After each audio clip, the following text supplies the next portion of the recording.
marketing programs. Very good. Programs, Yes. including the metropolitan market, just about the year. Very good. So we are very, very happy. The one in town. Yes, the one in town. Very good. Our stadium is improving on the road. We are doing very well. And we really thank you for the love.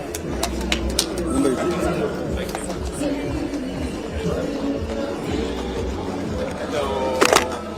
How are you? This is all in charge of the back and the wall. Very, very good. Here a bit of a show of the work. Yes.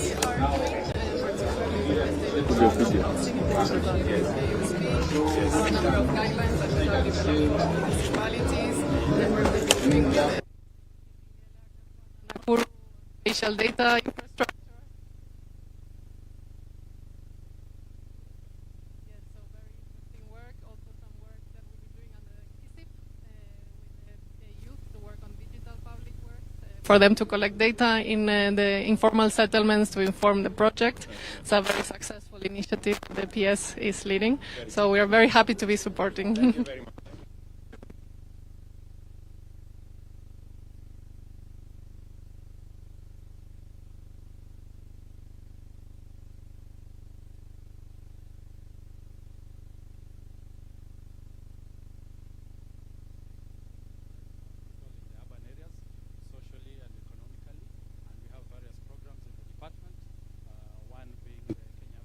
Program where we are supporting our municipalities and urban areas to provide infrastructure and set up their governance structures.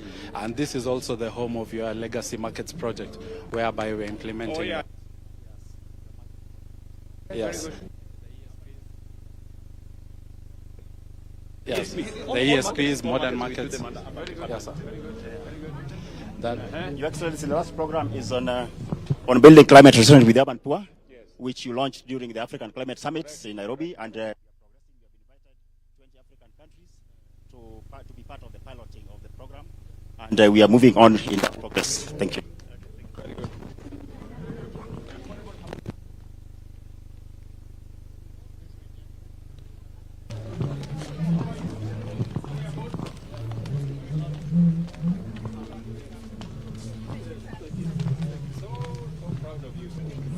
Thank you, sir. Thank you very much. Thank you very much. Thank you very much. Okay.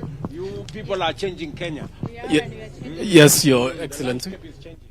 Yes. Very proud of it. And thank you to your vision Yes. and the sacrifice of millions of Kenyans. Yes. You were powering the affordable housing program. Correct. And through our twin, the Boma Yangu, which is the entry point for the affordable housing registration. How many people now registered on Over 700,000 and growing. And growing. Particularly projects, the registration is spiking on a daily basis. Very good. So Very good. we're very grateful. These are some of your These are projects? some of the projects. This is now the landing page.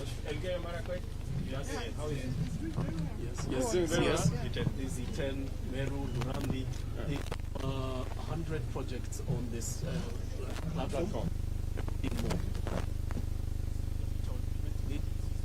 It's actually also so fast. So we're also very proud to So be this partnering is with the Bahati State phase Department. 2 or phase 1? Phase 1. This is phase 1, The one 220 units. that's ready. Yes. Yes. No, the Bonded is the one that is ready. Bahati is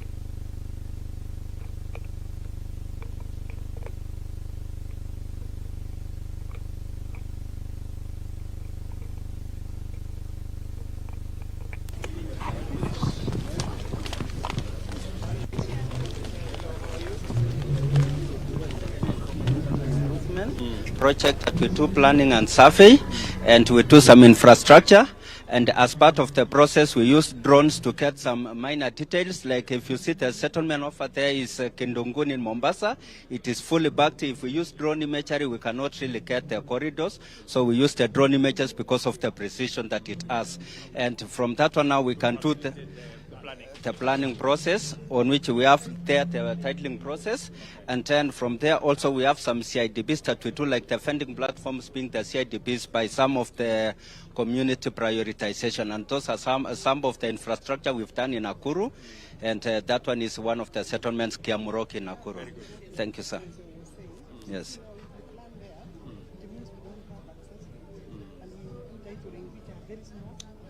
And then you end up with formalizing. Thank you, sir.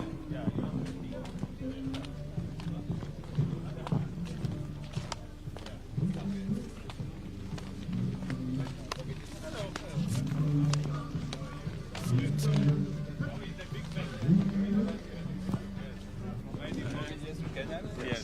Both affordable and normal mortgages. Yes, we are doing 9.5, and we are also giving all the Kenyans mortgages across the country. We provide 9.5 for a mortgage for affordable housing. We are also giving loans to developers who are putting houses to build. We partnered with the Affordable Housing Board to give mortgages and to do TPS at 3%, 6%, like that. This KCB. To finalize on that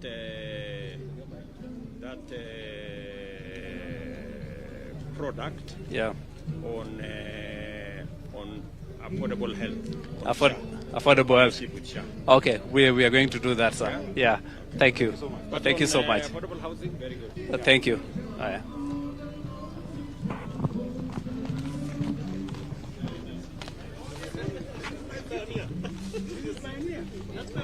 How are you?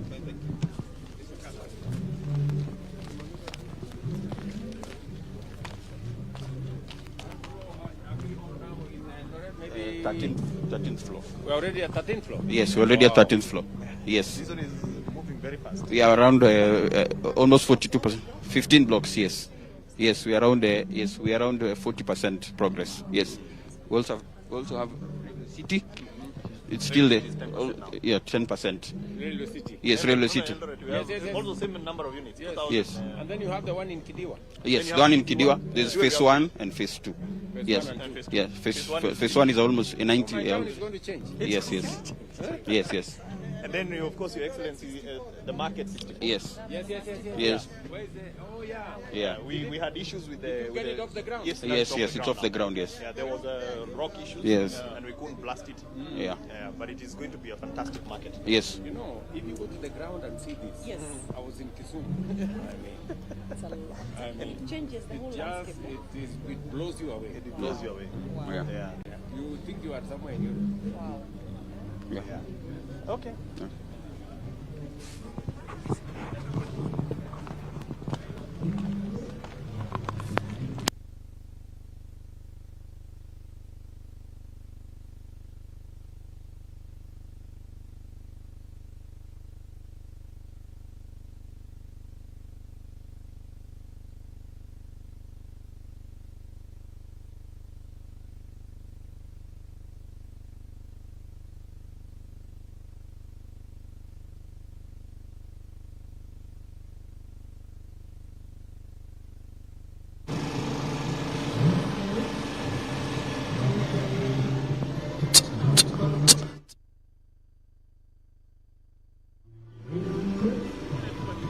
Check.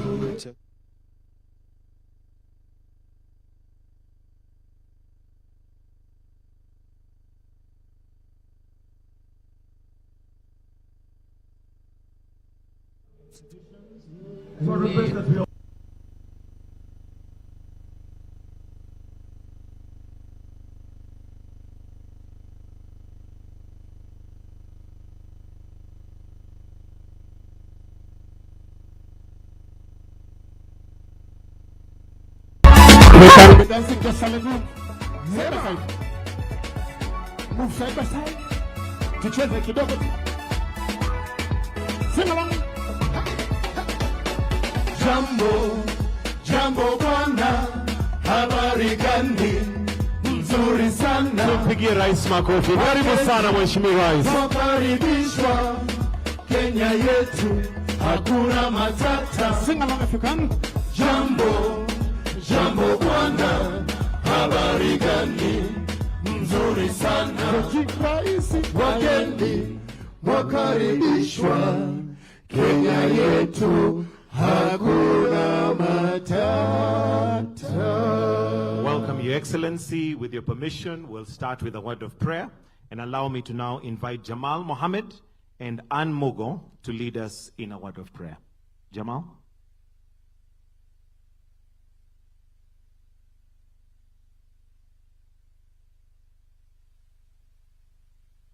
Bismillahir Rahmanir Rahim. Innal hamdalillahi wassalatu wassalamu ala rasulillah. Sifa njema ni zote ni zake Allah peke yake, muumba wa mbingu na ardhi na vyote vilivyomo humo. Ya Allah, ni wewe tunakuabudu na wewe tunakutegemea, na twakuomba utuongoze njia iliyo sawa. Twakuomba uhifadhi nchi yetu ya Kenya, rais wetu mheshimiwa wa Jamhuri ya Kenya Daktari William Ruto, viongozi wake, mashirika yake, taasisi zake, majeshi yake na wananchi wote kwa jumla. Ya Allah, twajisajilisha kwako na hili kongamano na mambo yake, mipango yake, fikra zake, majadiliano na mwisho matokeo yake. Twakuomba ujalie mkusanyiko huu uwe wa amani na huruma. Twakuomba Allah, kama vile ulivyotuamrisha, ututakabalie kama vile ulivyotuahidi, kwani wewe Allah ni mwenye ahadi. Rabbana atina fid dunya hasana wa fil akhirati hasana wa qina adhaban nar. Wa sallallahu ala Muhammadin wa ala alihi wa sallam. Amin. Amen.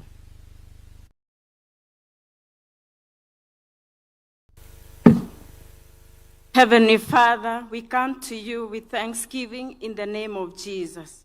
In a special way, we thank you for the President of Kenya, His Excellency Dr. William Ruto, present with us here today. Father God, bless him in all his ways as he continues to lead this great nation. Almighty God, thank you for the members of the executive, the judiciary, the National Assembly, and the Senate.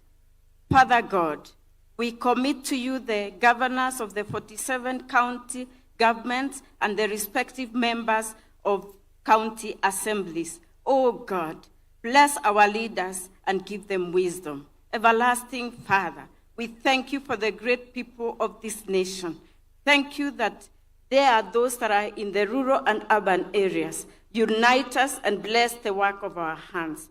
Our Father, we appreciate the friends of this great nation and the development partners present here today. Thank you for those that support the development of Kenya. We commit the second edition of Kenya Urban Forum to you as we endeavor to transform the Kenyan urban areas and cities into sustainable, inclusive, and resilient settlements. We believe that we shall succeed in taking Kenya into the next level of development. Guide us as we participate in the activities and discussions planned for this forum. This is our prayer of faith in the name of God the Father, Son, and the Holy Spirit. Amen. Kwa heshima naomba tuweze kuketi. Your Excellency Dr. William Samoei Ruto, President and Commander-in-Chief of the Kenya Defence Forces, Your Excellency Susan Kihika, Governor of Nakuru County, the host county of this event, CS Wahome, CS for Lands, Public Works, Housing and Urban Development, PS Charles Hinga, Chimiao Fan, World Bank Division Director, Mr. Ishaku Maitumbi, UN Habitat, members of Parliament present, senior national government and county government officials, stakeholders, distinguished guests, ladies and gentlemen. Your Excellency, sir, with your permission to start us off with a few speeches and remarks, I'll invite Governor Nakuru County, Governor Honorable Susan Kihika, to make some welcoming remarks. Why don't we welcome her with a warm clap? I hear her, some call her Suzy, Governor Suzy. Karibu sana.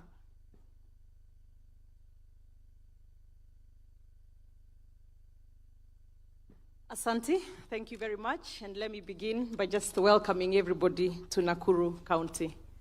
Your Excellency, Dr. William Samoei Ruto, the President of the Republic of Kenya and Commander-in-Chief of the Defense Forces, Honorable Alice Wahome, the Cabinet Secretary, Ministry of Lands, Public Works, Housing and Urban Development, Mr. Fan, the Division Director, Kenya, Rwanda, Somalia, and Uganda, Eastern and Southern Africa, World Bank. I know we also have the UN Habitat, any colleague governors present, cabinet secretaries, principal secretaries, including Principal Secretary Hinga, State Department of Housing Development partners present, all the invited guests, Your Excellencies, distinguished ladies and gentlemen, good morning. And I speak to you here on behalf of the chair for the COG Committee of Urban, the Urban Committee, COG, Council of Governors. So it is my privilege to stand before you today at this defining gathering, the second Kenya Urban Forum, a gathering that brings together the minds, the voices, and the willpower to redefine the future of our cities and urban areas. This is not just another event, this is a national moment, a space where policy meets purpose and ambition aligns with action. A moment to pause and ask, what kind of cities are we building? And what kind of country will they give rise to? This forum is our opportunity to reimagine Kenya's urban areas, not merely as settlements on a map, but as the heartbeat of our democracy, the backbone of our economy, and the soul of our shared future. Your Excellency, the global story of the 21st century is being written in our cities. And in Kenya, that story is unfolding with urgency. Our urban areas are growing faster than at any point in our history. They are magnets for our youth, for business, and for hope. Our towns and cities are alive with energy, but this energy must be harnessed with intention. Urbanization is not an accident. It is a choice to either drift or redesign, or to design, to either inherit challenges or engineer solutions. Today, we choose to design. We choose to lead. We choose to build, not just structures, but systems, not just skylines, but social contracts. Today, we choose to drive. We choose to lead, and we choose to build. Your Excellency, at the heart of any transformative urban agenda lies one fundamental truth. Cities do not succeed by accident. They succeed by design. Urban planning must be anchored in vision, integrated across sectors, and localized in implementation. We must institutionalize long-term spatial planning that is digitally enabled, environmentally responsible, and participatory at every level. Urban governance must likewise evolve from fragmented mandates to unified leadership, from sectoral silos to whole-of-government coordination, from extractive systems to citizen-centered governance. This is not a technical exercise. It is about reclaiming the future of our cities as inclusive, accountable, and purpose-driven institutions of transformation. Your Excellency, infrastructure is the skeleton of the urban body, but service delivery is its soul. We must invest not only in more infrastructure, but in infrastructure that works for the majority. Roads that connect opportunity, water systems that do not fail, public transport that dignifies, markets that are accessible, vibrant, and well-serviced, housing that is affordable, safe, and integrated into the urban fabric, not isolated from it, and smart technologies that serve the people, improve efficiency, and enhance everyday life. Let us radically reimagine how services are financed, managed, and scaled. Let us embed performance, resilience, and responsiveness at the center of service ecosystems. Kenya's devolution framework offers the perfect vehicle. The urban grant system must become a results-driven, equity-focused instrument of development. A nation is only as strong as its weakest service. Let us make our cities bastions of reliability. Your Excellency, climate resilience is no longer an option. It is an existential necessity. Our cities are where floods strike first, where heat hits hardest, where droughts deepen inequality, but within crisis lies the seed of innovation. Cities must be re-engineered as climate-resilient ecosystems through green building codes, circular economies, clean mobility, and nature-based urban design. Let us position Kenya not only as a responder to climate risks, but as a continental exemplar of green urbanization, where every infrastructure project, every investment decision, and every policy reform is judged by its contribution to resilience.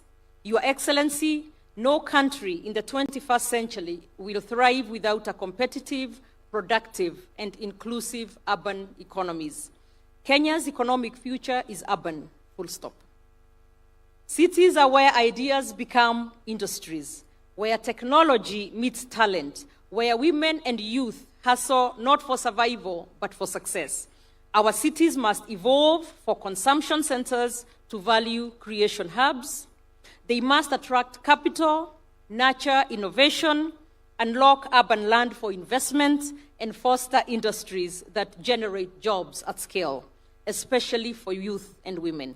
The informal sector, long marginalized, must now be recognized as a foundation of our national economy. Our policies must enable rather than penalize. Our financial systems must extend credit, not exclusion. Let us invest in knowledge cities, logistic hubs, digital corridors, cities that produce, cities that export, cities that lift. Your Excellency, we must also face an urban frontier displacement. Whether driven by climate, conflict, or economic distress, cities are increasingly becoming sanctuaries for the displaced. And yet, far too often, urban systems respond with neglect or hostility. We must commit to urban inclusion as a pillar of national cohesion. This means expanding access to housing, education, healthcare, and livelihoods for all residents, regardless of status. It means upgrading informal settlements with a sense of permanence and dignity. It means turning cities into platforms of integration, not zones of further exclusion. A city that welcomes the vulnerable is a city that strengthens the nation. Your Excellency, in conclusion, the cities we build today will determine the country that we inherit tomorrow. Urbanization is not a sector, it is the stage on which every national ambition will either rise or fall. We must treat urban development as a sovereign priority, on par with security, education, and health. We must build coalitions that bridge the public, private, civic, and community sectors. And above all, Your Excellency, we must lead with courage, as you often do. The courage to plan beyond political cycles, to act beyond institutional mandates, and to dream beyond the limits of the present. Kenya's urban future is not ahead of us, it is upon us. The time to unlock it is now. Let this forum not end in declarations, let it begin the decade of delivery. Thank you. God bless our cities and God bless Kenya. Thank you.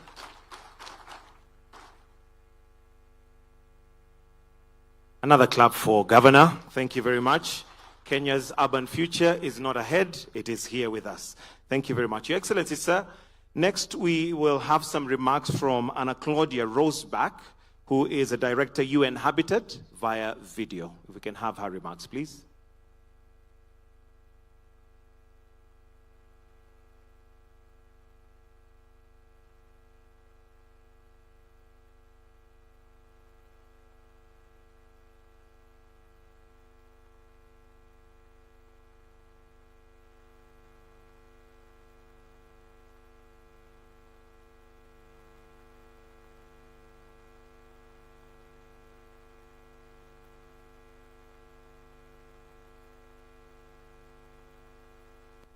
Your Excellency Dr. William Ruto, President of the Republic of Kenya, honorable guests, distinguished delegates, colleagues, friends, ladies and gentlemen. A very good morning, afternoon, evening to all of you Habari zenu. Special thanks, Honorable Susan Kika, Governor of Nakuru, for hosting this event and for the remarks. The second Kenya Urban Forum is happening after the resumed second session of the United Nations Habitat Assembly held last month, during which member states, including Kenya, endorsed and adopted the UN Habitat Strategic Plan for the period 2026-29 to advance adequate housing for all.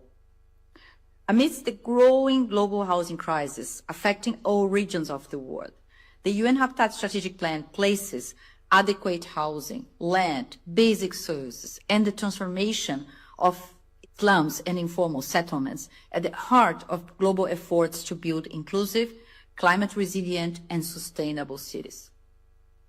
By advancing improved access to housing, we believe that we can have an impact in tackling poverty and inequality, climate change, and humanitarian crisis. Our vision is anchored in a commitment to uphold the right to adequate housing as a precondition for people to live in dignity, safety, and prosperity. Under your leadership, Mr. President, Kenya's contribution in shaping the adequate housing agenda is remarkable. From sponsoring Resolution 2/7, Adequate Housing for All, at the second United Nations Habitat Assembly, to co-chairing the open-ended Intergovernmental Expert Working Group on Adequate Housing for All, the leadership role of Kenya in placing housing as the foundation of development is highly visible. Member states are indeed learning from Kenya's example, as shown by a recent visit by the open-ended Intergovernmental Expert Working Group on Adequate Housing for All to Nairobi's Nakuru Affordable Housing Project. Under my leadership as Executive Director, UN Habitat assures Kenya of its commitment to supporting implementation of the Affordable Housing Program aligned with the New Urban Agenda and the 2030 Agenda for Sustainable Development. The UN Habitat Country Program document for Kenya, launched in June 2023 at the same venue during the inaugural Kenya Urban Forum, continues to guide how UN Habitat works in the country, including our support to counties, cities, municipalities, and towns. Appreciating the evolution as a significant tool for localization of the Sustainable Development Goals, particularly Goal 11. Together with multilateral partners and the government of Kenya, UN Habitat is strengthening program impact on the ground, building strong socio-economic inclusion and urban resilience through projects such as Go Blue, leveraging the blue economy capacity of 6 coastal counties, and through designing and implementing a social and community-led incremental green housing in Nairobi and Kisumu. With the World Bank, we work with the counties of Garissa and Turkana to transition from acute humanitarian crisis response to sustainable urban solutions. We are also unlocking sustainable growth through bankable and comprehensive climate-resilient water-related infrastructure project proposals for the city of Nakuru, to drive solutions that protect our water ecosystems and address urgent water and climate adaptation needs. We are working hard with partners on scaling up these interventions to impact other countries for a greater contribution to Kenya's Vision 2030. As I conclude, Mr. President, the future is indeed urban. Approximately 68% of the global population is now living in urban areas, while in Kenya, approximately 50% of the population will live in urban areas by 2030. Yet, the World Cities Report from 2024 by UN Habitat informs us that urban areas receive less than 20% of the finances required for effective local action. I urge the delegates attending the second Kenya Urban Forum to think through the most suitable financing models for urban areas. Allow me also to take this opportunity to invite a strong representation of Kenya at the 13th session of the World Urban Forum in Baku, Azerbaijan. This will happen in May 2026. Appreciating that the journey of WOOF started in Kenya, where the first session was held in 2002 in Nairobi. WOOF 13 in Baku will have as its theme housing the world, safe and resilient cities and communities, offering yet another unique platform to jointly advance commitments to adequate housing for all. I must also acknowledge the strong support we receive from the Cabinet Secretary, Honorable Alice Wahom, and the Kenya Permanent Representative to UN Habitat, Ambassador Grace Okara, my sisters. We are deeply grateful. I thank you, Mr. President, once again, for the commitment to triple Kenya's statutory contribution to UN Habitat. Thank you. Asante.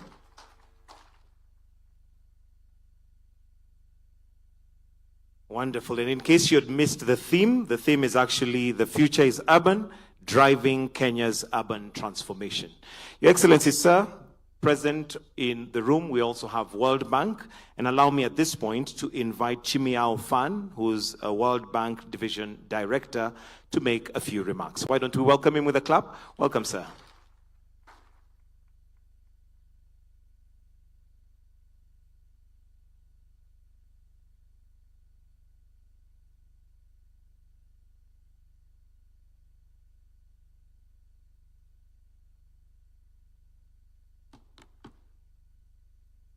Thank you. Your Excellency, President Ruto, Honorable Cabinet Secretaries, Governors, Principal Secretaries, other senior government representatives, distinguished guests, ladies and gentlemen, Jumbo. It is an honor, indeed a privilege, to participate in the second Kenya Urban Forum and to represent the World Bank Group at this important event. This forum brings together key stakeholders to discuss crucial issues related to the rapid urbanization and how we can collectively advance the urban development agenda in Kenya. As you all know well, more than half of the world's population currently lives in cities. And this figure is expected to rise to nearly 70% by 2050. In Kenya, our urban population is growing at an estimated rate of 4.3% annually, one of the fastest globally. And Kenya's urban population is projected to reach 50% very soon, by 2050 at the latest. This very rapid urbanization clearly presents significant challenges in terms of access to jobs, housing, infrastructure, and urban service delivery. It has, in many cases, led to congestions, air pollution, environmental degradation, infrastructure bottlenecks, large informal settlements, and slums. Your Excellency, ladies and gentlemen, these challenges notwithstanding, if managed well, we at the World Bank Group also see this rapid urbanization as an important opportunity for development. Well-managed urbanization leads to the agglomeration of industries and population in cities, driving economic growth through specialized services, technological spillovers, and diversification. When properly managed, sustainable urbanization can be a powerful engine of national economic growth, creating jobs and enhancing living standards. As such, the World Bank Group is very committed to investing in resilient, low-carbon infrastructure and services, safe, adequate, and affordable housing, and an area I know Your Excellency and Mr. President is really dear to your heart, and vibrant local economies and strong and responsive local governments in urban centers. We are very pleased that our mission aligns with Kenya's goal of managing urban growth sustainably to mitigate and reduce inequalities and some of the challenges I talked about earlier. And our shared vision has resulted in a very strong partnership, and Your Excellency, we're very proud to have that partnership with Kenya for the urban transformation, which spans technical assistance, policy dialogue, and financing through initiatives such as the Kenya Urban Support Program and the Kenya Informal Settlements Improvement Program. These, of course, are your programs, Mr. President. And we are already seeing that these programs are having positive transformational effects, transforming lives and livelihoods of Kenyans across the country. While this transformation is undoubtedly a step in the right direction, it requires much more than just the financing.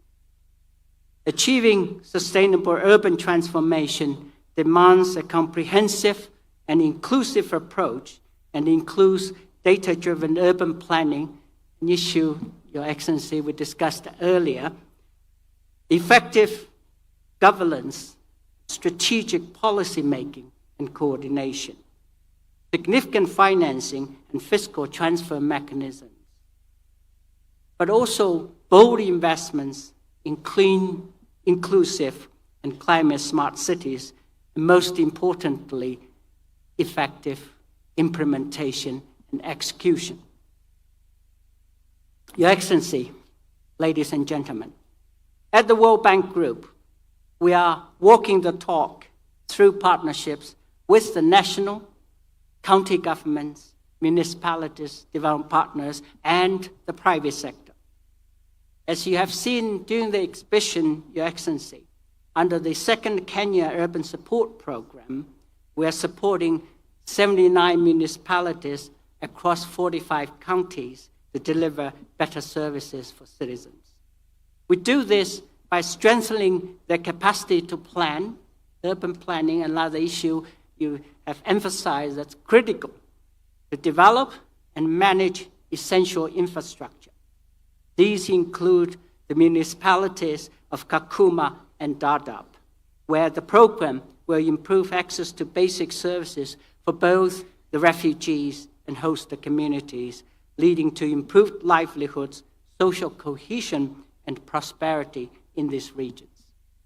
In addition, we are empowering municipalities to enhance urban planning and service delivery by integrating geospatial data, digital tools, and data systems to enable cities to make informed decisions and prioritize their investments. In addition to our financing, we are also providing knowledge support and capacity development. A great example in Kenya is actually the Nature-Based Solutions Compendium report that we're launching today in partnership with the Department for Housing and Urban Development and the Global Center for Adaptation and the Global Center for Urban Climate Resilience. Apologies, the Global Center for Adaptation and for Adaptation. This, together with the masterclass program on urban climate resilience at the Kenya School of Government, will help to enhance the capacity of municipalities to design, to plan, and implement climate resilience investments. The success of urban transformation depends on making the right investments now. Investments that strengthen essential infrastructure, unblock new jobs, and build cities that are more sustainable and resilient. Your Excellency, as you indicated earlier, sometimes some of these decisions are difficult and may not necessarily be understood by those, by many of the stakeholders. It's essential that we use as much as data and evidence to make those decisions and to explain those decisions to the citizens. Your Excellency, ladies and gentlemen, while having the necessary systems and infrastructure in place is vital, I believe achieving a sustainable and prosperous urban future also calls for us to be people-centric, as the Governor indicated earlier, with particular focus on the youth. We have heard this clarion call many times that young people are the present, not just the future.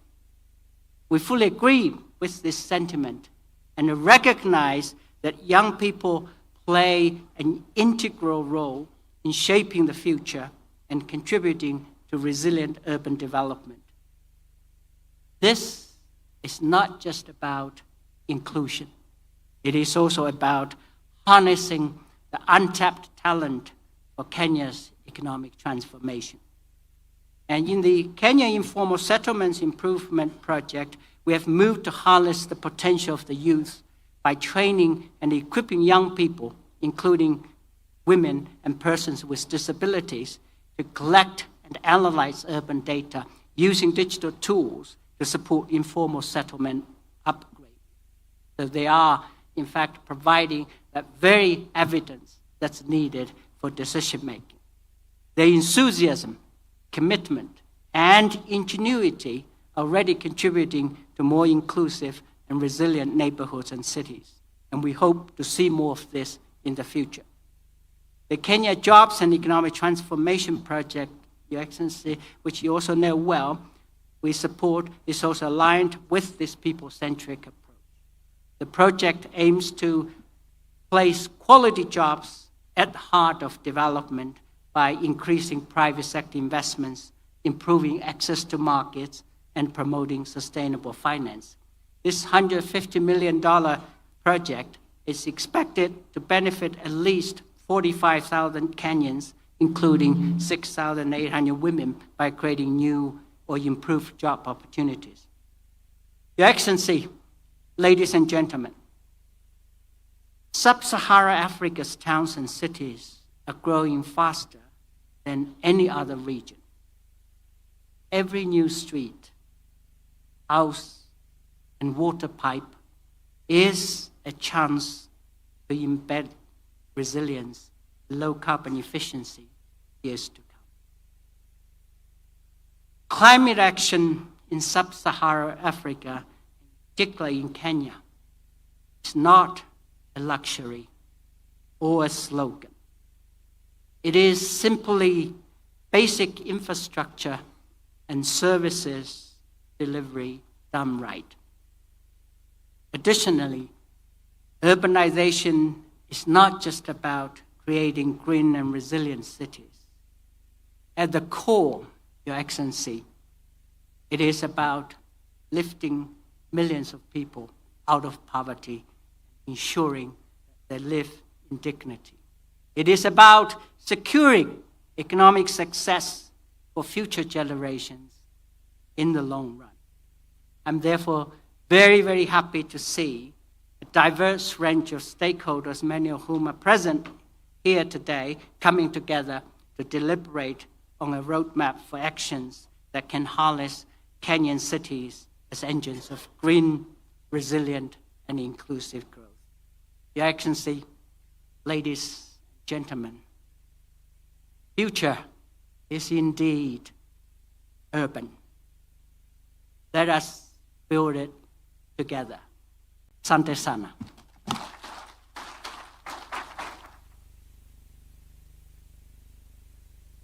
Next, Your Excellency, before we proceed to the panel discussion, allow me to now call on the Cabinet Secretary of Lands, Public Works and Housing and Urban Development, Honorable Alice Wahome. Tumpige makofi tafadhali. Karibu sana. Makofi tena.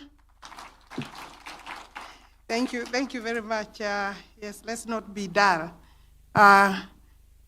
Your Excellency, the President and Commander-in-Chief of the Defense Forces of the Republic of Kenya, Your Excellency, the Governor of Nakuru County, Governor Susan Kihika, my good friend, and your entire executive.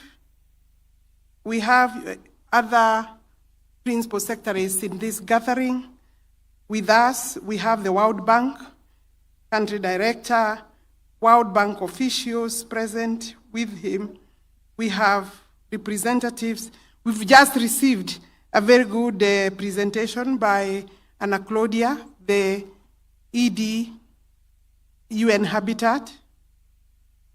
We have other UN partners here with us, other various stakeholders, and very key to this gathering today, Your Excellency, for us to make here, we had a committee that worked very closely with my state department. Of course, we have Hinga here with his entire state department.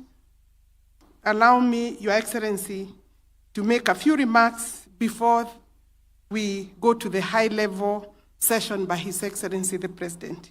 Your Excellency, it gives me joy to stand here, share this platform with the key stakeholders to speak about urbanization, which is undoubtedly the future of our nation development. My ministry, Your Excellency, is privileged to champion the growth and transformation of our cities and urban areas, the very engines of Kenya's socio-economic development.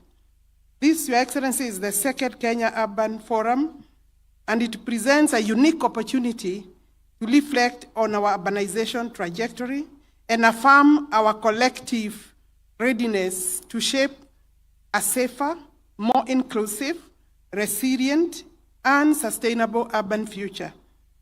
The theme today, Your Excellency, guiding our discussion is "The Future is Urban," driving Kenya's vision for urban transformation. And it is timely and significant.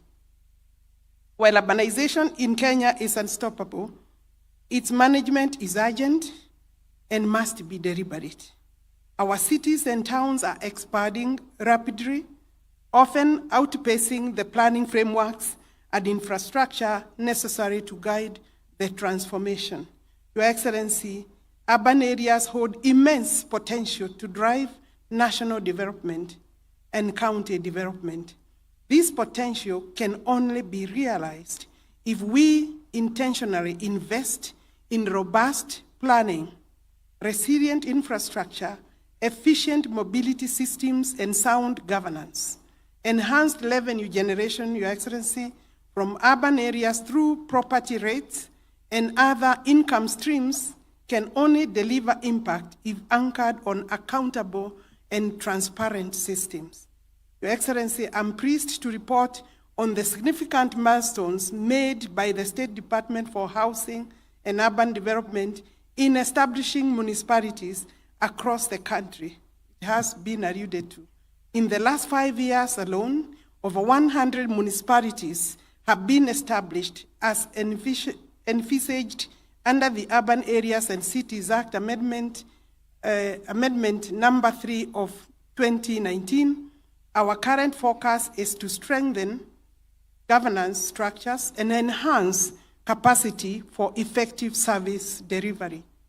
Before the advent of devolution, Kenya's urban areas were governed under local authorities as per the now repealed Local Government Act. But the new Constitution 2010 brought into effect a devolved system of government, introduced a third level of governance, that is the urban institutions. The Urban Areas and Cities Act provides the framework for classifying, governing, and managing cities and urban areas, outlining institutional responsibilities while embedding citizen participation and accountability. Excellency Governors, some of you are here. Governor of Nakuru is representing also the COG. You are here today, and you can attest to the role played by urban boards in enhancing service delivery. This progress has been supported significantly by the World Bank through Kenya Urban Support Program, which is now in its second phase. We remain grateful for this strategic partnership. Kenya has approximately 1,200 200 urban centers, and with 120 municipalities officially chartered. According to the 2019 census, 310 urban areas meet the threshold of a minimum of 2,000 residents and qualify for classification as towns, municipalities, or cities. I urge county governments to accelerate classification of these centers to allow more structured planning and development. Our urban centers continue to expand, often into agricultural and environmentally sensitive areas. It is imperative that we delineate urban boundaries to promote densification and protect land for food security production, for food production, to allow food security to a farm. And environmentally, we have to look at environmental sustainability, and therefore, when we expand into agricultural areas, we take the risk of reducing land that is clearly needed. And this will also ensure accurate census reporting for future planning, especially as we project that half of Kenya's population is likely to be in urban areas by 2050. That is how the data is looking at. As urban growth, and that means over maybe 30 million Kenyans will be in the urban areas. As urban growth intensifies, so does the demand for housing. The Affordable Housing Program, a flagship under the bottom-up economic transformation agenda, sits at the heart of our efforts to provide decent housing while unlocking jobs, stimulating local economies, and transforming urban settlements. Your Excellency, we have seen renewed momentum in dignifying the lives of urban residents through housing and supporting infrastructure. The handovers in Nakuru, Kwaruben, and Homa Bay mark just the beginning. Many more developments across the country, in every county, are under construction, and many of them are nearing completion. They will be handed over in the coming months. These efforts are transforming our cities into inclusive, economically vibrant, and environmentally sustainable spaces. One of the pressing issues underpinning urban transformation is availability of land. Many cities lack adequate public land for essential infrastructure and housing. As a ministry, we continue to explore mechanisms to unlock land for public and private development, particularly for low-income housing. We are also implementing land management reforms through Athisasa to improve transparency and accountability. That means security of tenure. Additionally, we are reviewing and updating the National Building Code to align with global principles of energy efficiency, safety, and climate resilience. Towards that, Your Excellency, this last Friday, we did sign under Housing and Urban Development and Public Works and cooperation framework with IFC to will cover technical support. Our National Spatial Plan also provides a long-term vision for spatial organization and integrated development, while the National Land Use Policy guides optimal and sustainable land utilization at all levels. Your Excellency, as we engage in meaningful dialogue today and tomorrow during this forum, I call upon all participants, county governments, development partners, private sector, academia, civil society, to renew the commitment to the urban agenda. Let us remember that cities are not just places where people live. They are where nations grow, innovate, and thrive. We are hoping to create homes within our cities. In closing, allow me to sincerely thank you, Your Excellency, for the unwavering leadership and personal commitment to Kenya's urban transformation agenda. Together with these people here, Your Excellency, the agenda is in good hands. I also extend my gratitude to all participants for their dedication to building a better urban future. Your Excellency, that is the end of my written speech. Allow me to say that last week, there were voices from the trade unions. Trade unions are the owners of workers. And I think there was, in my view, an unfortunate understanding of the housing program and why we are building houses. Your Excellency, once we build houses, you have seen the joy in the people who are the beneficiaries. It is accessing them a lifestyle. Your Excellency, it is not possible for a government like this one, for a State Department under your leadership. It doesn't make sense for us to build houses, blocks of buildings, without the necessary accompanying infrastructure by way of civil works. Where need be, we are digging boreholes within the project area. We are doing cabro works to clear the spaces. We are providing sufficient access roads and lighting, markets, dispensaries, ECDs, that is the early childhood centers, primary schools require to be expanded. Once you bring 1,000 people, not 1,000 units, multiply by a minimum of 4, those would be 4,000 people. The area becomes an urban center. And therefore, we must ensure that within the Act, where we have been allowed to ensure that other associated facilities are built within the project, we will for sure continue to do that. So don't ask us why we are doing lighting, water. Hello, Allah? Allah? It doesn't make sense to do a house and walk away.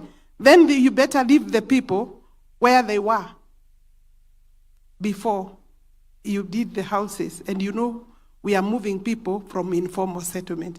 Your Excellency, the next session is yours. It's a high-level session, Your Excellency.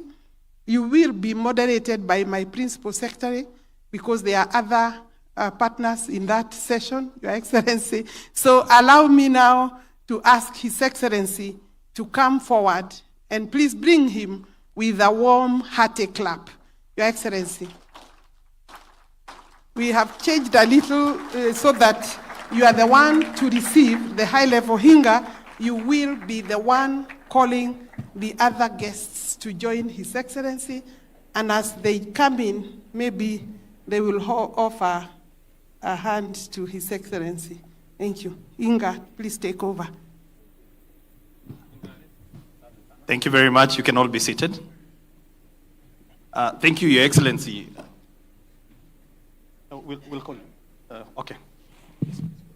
All right, Your Excellency, the program is not about just brick and mortar, it's about people. And you're going to have a conversation with people, real people, that you have made a difference in their lives. The first person I'm going to call is a friend of yours. This is Jerusha Modoni. Jerusha is a lady that you had the privilege of moving her from Nakuru slum.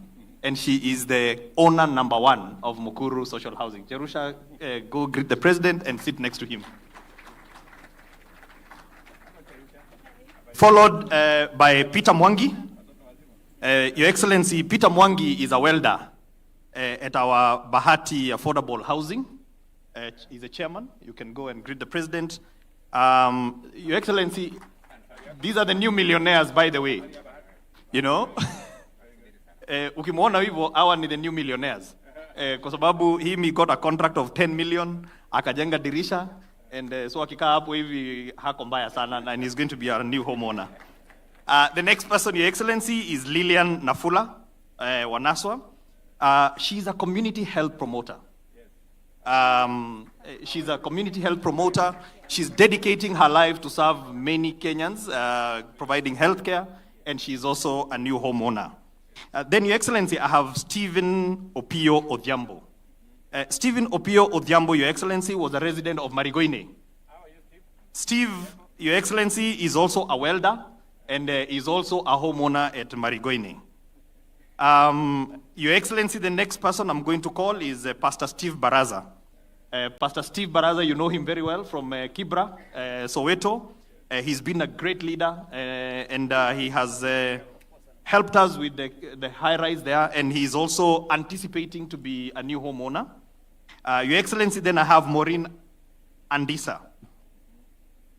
Maureen Andisa, Your Excellency, takes care of her parents, and she's also a resident of Kibera, Soweto East, and is also anticipating to be a homeowner. I have Peter Mwema, Your Excellency. I don't know where he is. Okay. All right. So let me then call a friend of yours, Your Excellency. And I know we are having a deep conversation about police. And at the heart is you're doing police housing. And she will tell us why police housing is important, Your Excellency. So allow me to invite Chief Inspector Judy Nyadera. Then, Your Excellency, we are going to be joined by the Country Director for World Bank. Again, kindly, you can join us, the Country Director. And then lastly, we are going to have Ishaku Maitumbi from the UN Habitat. Mwema yuko wapi? Mwema is here. Mwema,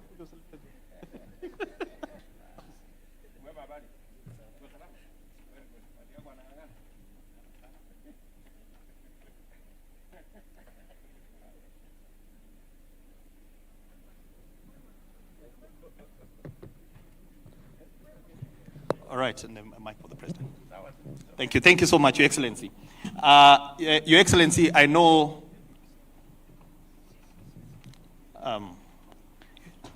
it's fine. Just put the seat here. Mwema, you can come sit here. Yeah. Okay. Karibu, Chairman Mwema.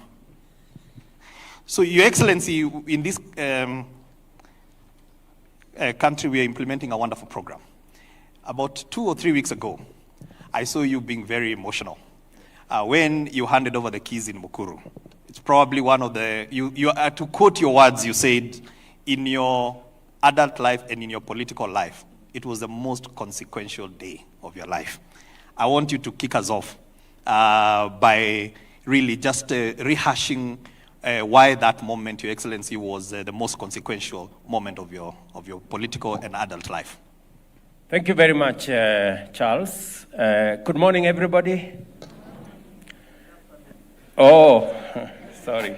Okay, good afternoon, everybody. And welcome to this session. And my friends here, karibuni sana. As I said at that moment, and I mean it, that this is a journey that we have been engaged in as a nation. This journey we started at independence when we passed the first law on housing. It is at that moment that other countries passed the law on housing. Many countries have made huge progress. Singapore, Malaysia, other countries have made huge progress. We didn't make as much progress as a country. We have, successive governments have tried to implement this housing program. We went through different phases. We called it at some point slum upgrading, to try and deal with this challenge. We tried, and we were not very successful as a country. I remember when, as deputy president, we tried as the Jubilee administration, part of our Big Four program was housing. And you remember, Charles, that my predecessor, President Uhuru Kenyatta, told me, I have a very good professional in South Africa. And you remember we came for you from South Africa. Correct. You had a good job. But we told you, you have a country called Kenya, which is your home. And you were kind enough to leave the job you had, much more paying than what we were paying you, but for country, you came and joined us. And we tried then to get this program underway, but again, we weren't very successful. When I got the opportunity and the chance and the privilege to be president, I said, this is one thing amongst the many things I want to do. And because it is the right thing to do,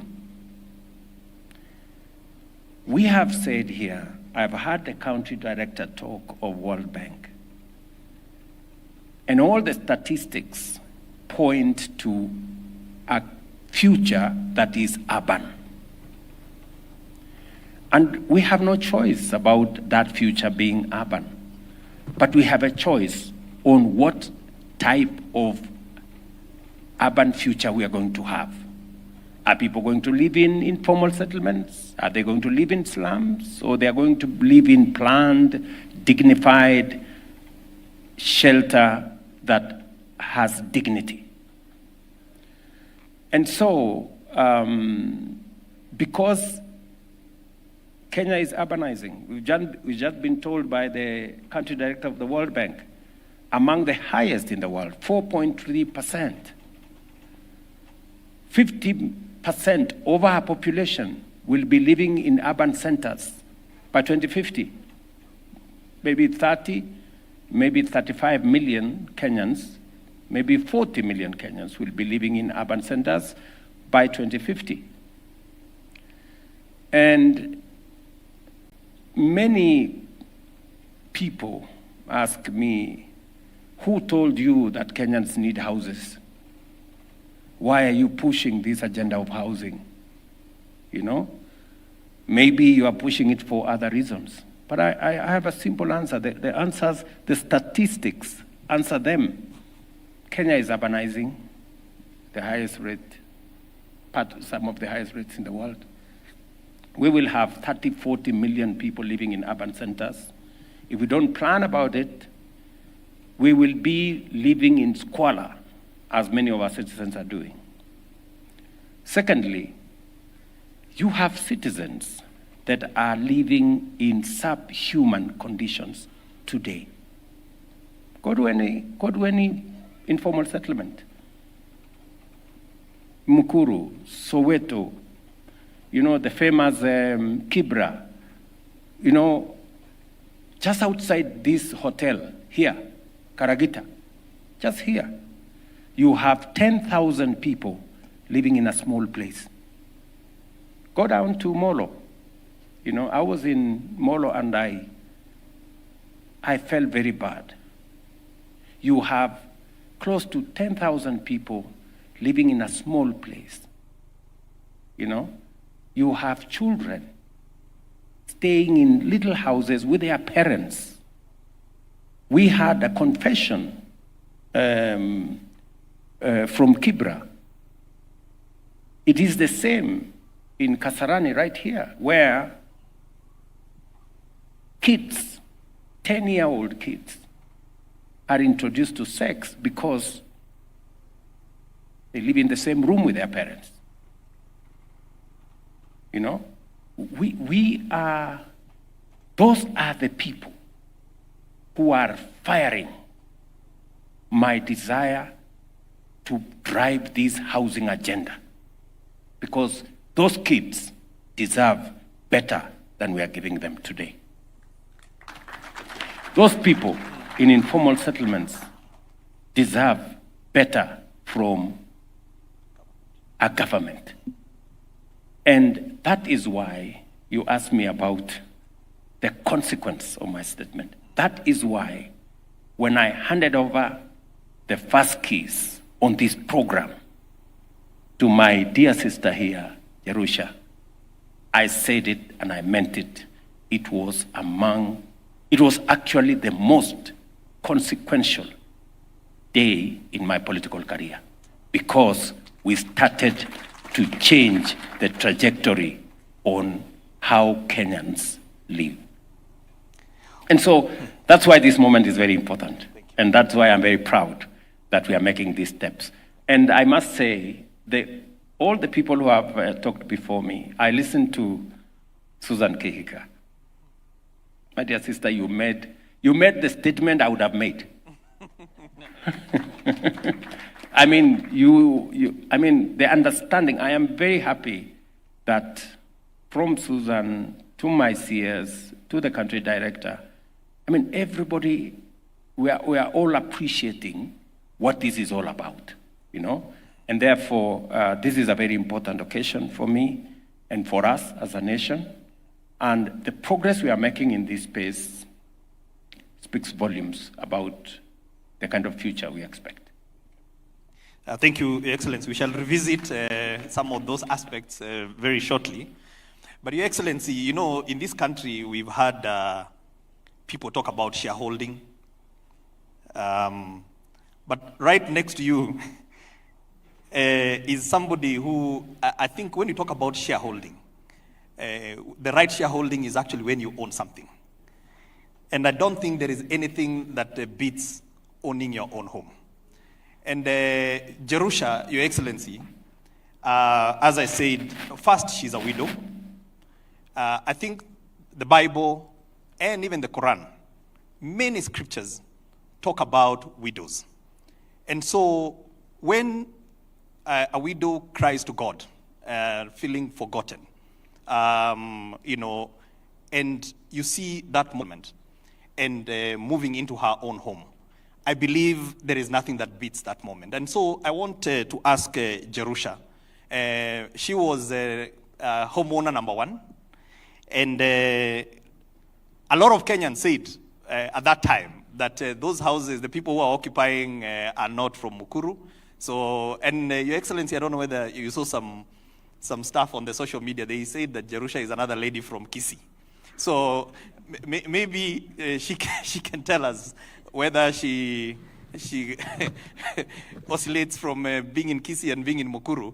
But with all seriousness, Jerusha, kindly just share with us.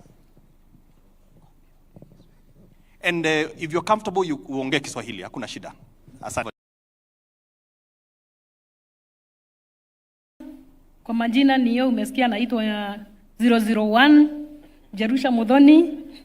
Mimi ndiye nilikuwa mtu wa kwanza kupewa nyumba na His Excellency na nikafurahia sana. Nafikiri mlikuwa mnaona kwa picha pahali nilitolewa kwa slums, kwa kanyumba kalikuwa mvua ikinyesha ilikuwa ni bara. Lakini kwa sasa hata mkiniangalia kwa ile picha vile nilikuwa nakaa, sio vile nakaa saa hii. Si ni kweli? Nilikuwa nakaa kashosho kama mama hivi. Lakini within 3 weeks mnaona niko na utofauti. So hii mambo ya affordable housing ni ukweli, sababu mimi niko na hiyo ushuhuda. Nilipewa hiyo nyumba pale pahali tulikuwa tunaishi, maji ni shida. Na saa hii pahali ninaishi maji ni mingi na si ya kununua. Pale tulikuwa tunanunua maji shilingi 10 mtungi.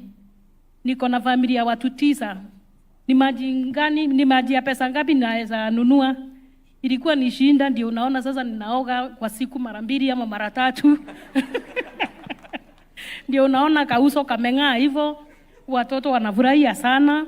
In fact hata tule tushosho nilikuwa nimeacha pale, tumehama tu wote, wamesema pale wakai. Hata ukituma katoto kakikataa unamwambia tunarudi pale, anasema hapana nitume, sababu hataki kurudi Misri. So mimi ninafurahia sana. Na hata wale watu wanasema rais anatembea na mimi Kisii, ametembea na mimi Kisumu, nikipika samaki, ni uongo mtupu. Ni wale watu wanajaribu kupinga hii mradi, lakini haitustui. Tunasema kazi bila break, sababu alituambia anataka kuinua wale watu wako chini, awainue bottom up.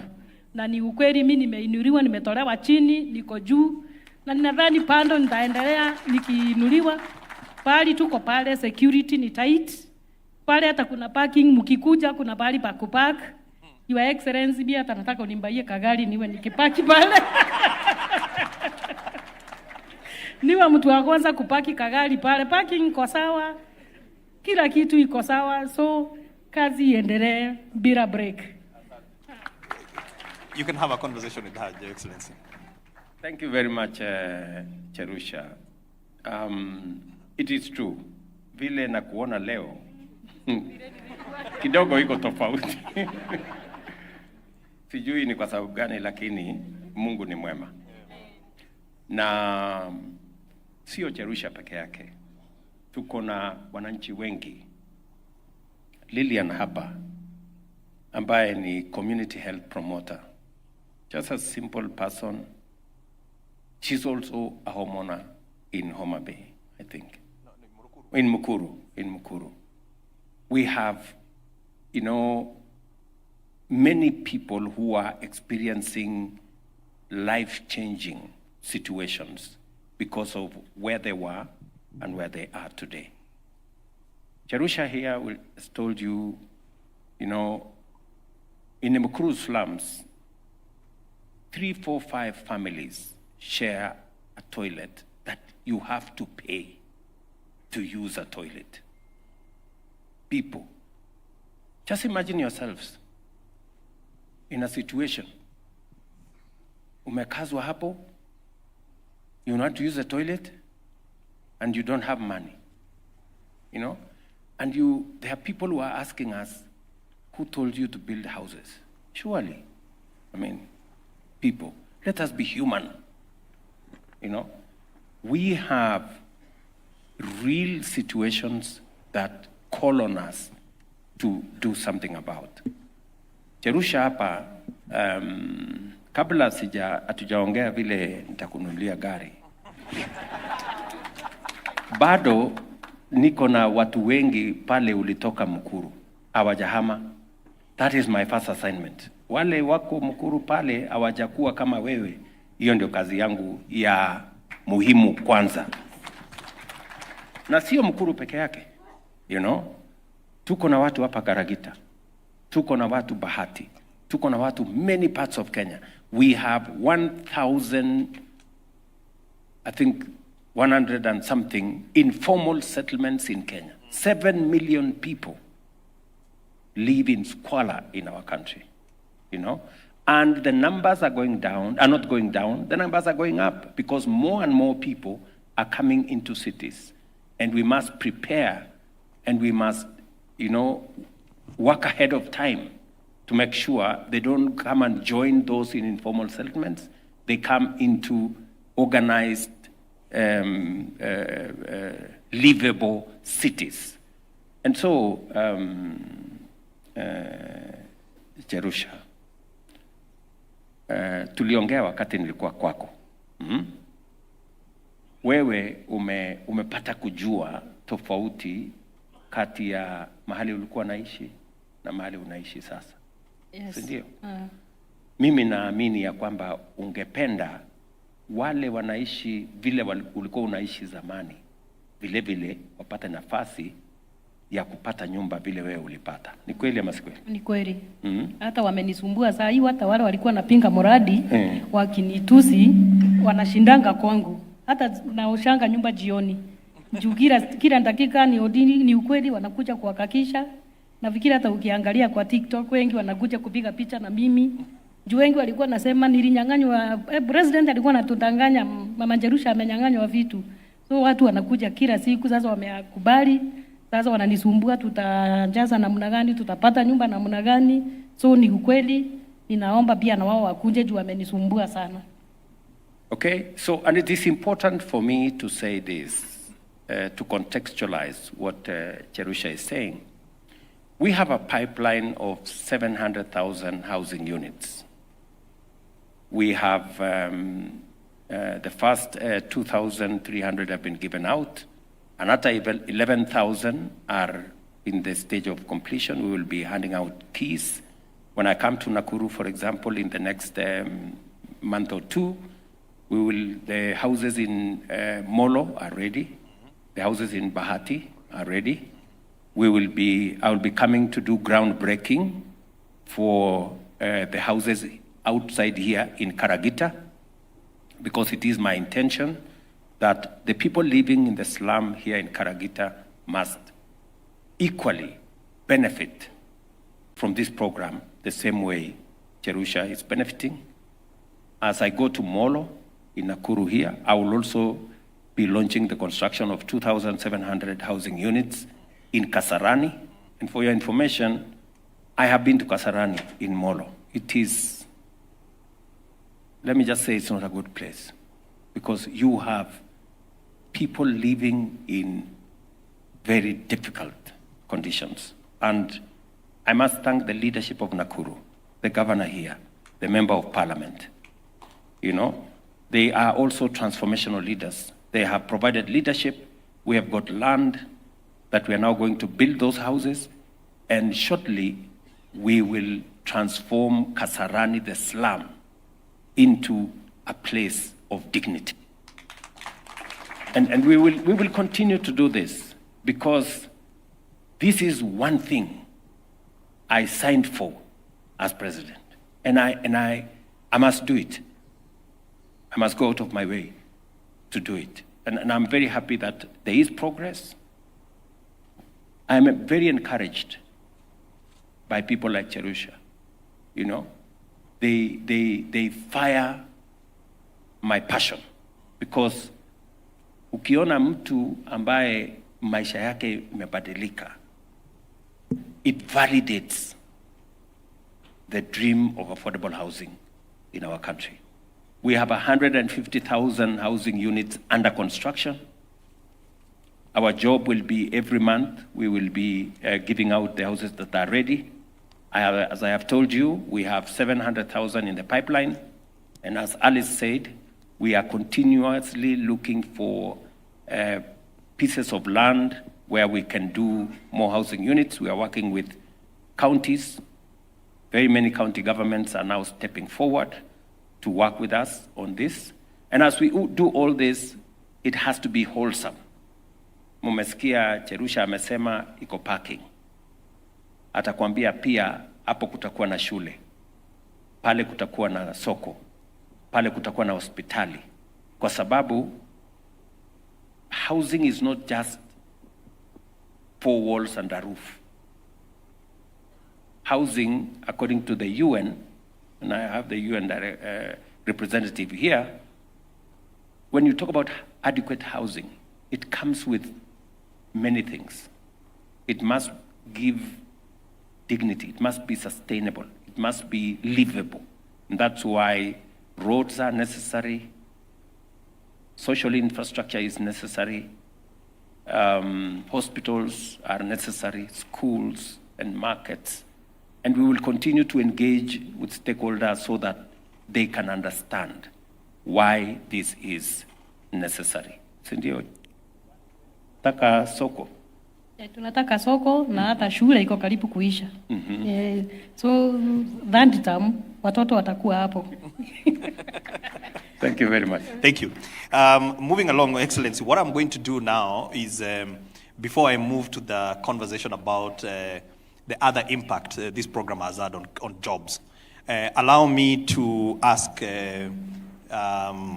Lillian to introduce herself quickly. Then I will also give our sister, the Corporal,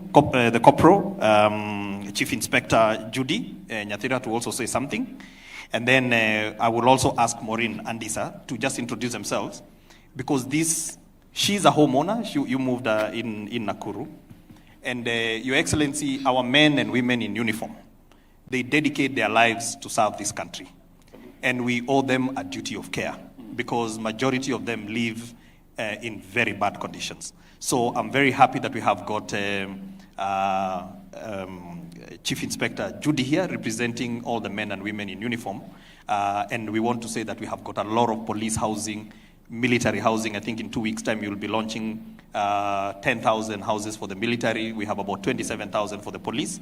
So I just want them to just quickly introduce themselves, and then you can have a conversation with them. So let's start with Lillian.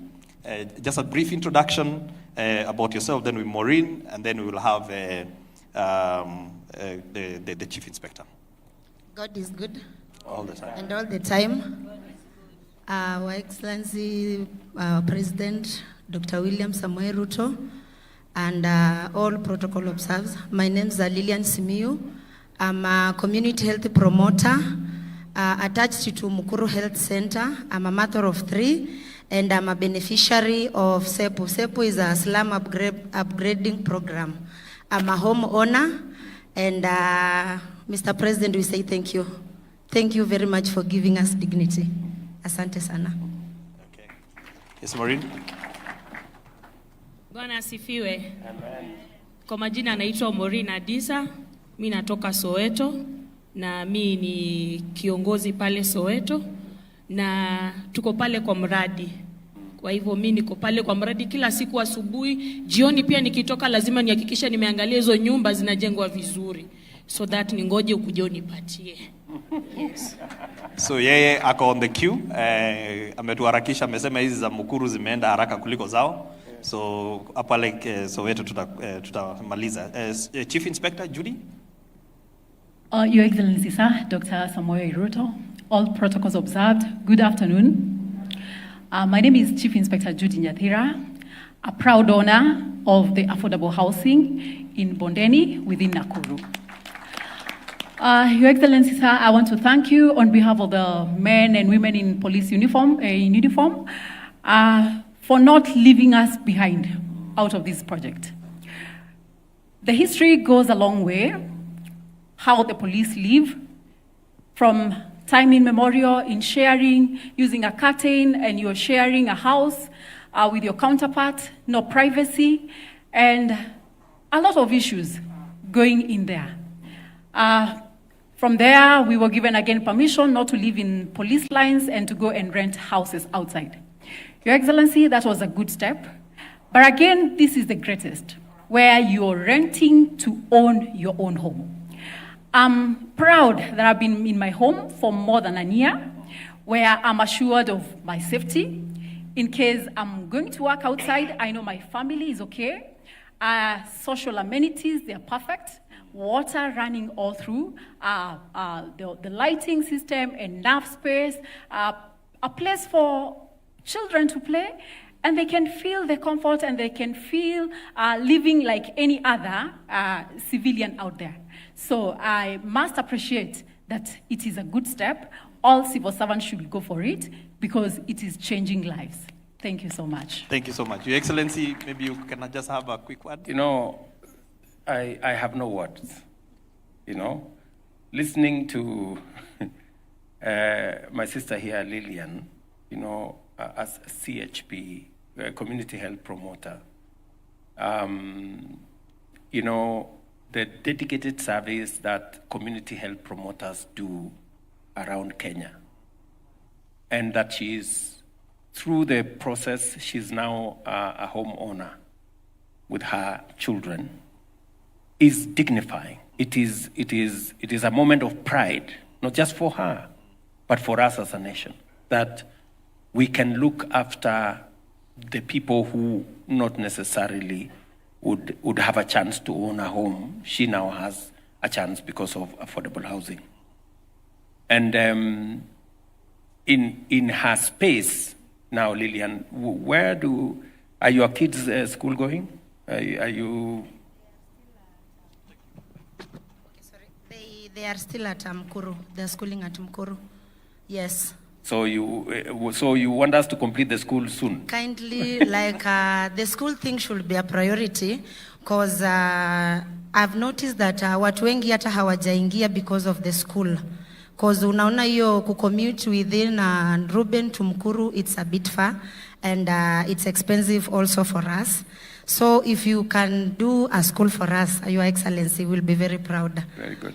And, how far are we with the school, Charles? The one we agreed, the ECD, which we will use as the primary school, you had directed us that in 1 month time, it be completed, and it is being completed. Very good. So in 1 month time, they should So be... Lillian, just bear with me a few more weeks, and then your kids will be safe in your neighborhood. I'll be very, very happy. And Thank also the market, sir. There are people who have a problem with me putting up a market. Can you please make a case for me to put up the market? Me, I will. Because we have seen the containers, they are already there, but now their location and stuff, hatujaona bado, Mr. President. And the market is very, very far. Yes.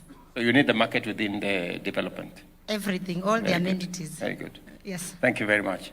Listening to Maureen, you know, we are developing the first 4,000 units in Soweto. We have, I think, a total of 25,000 units that will be built in that space. Correct.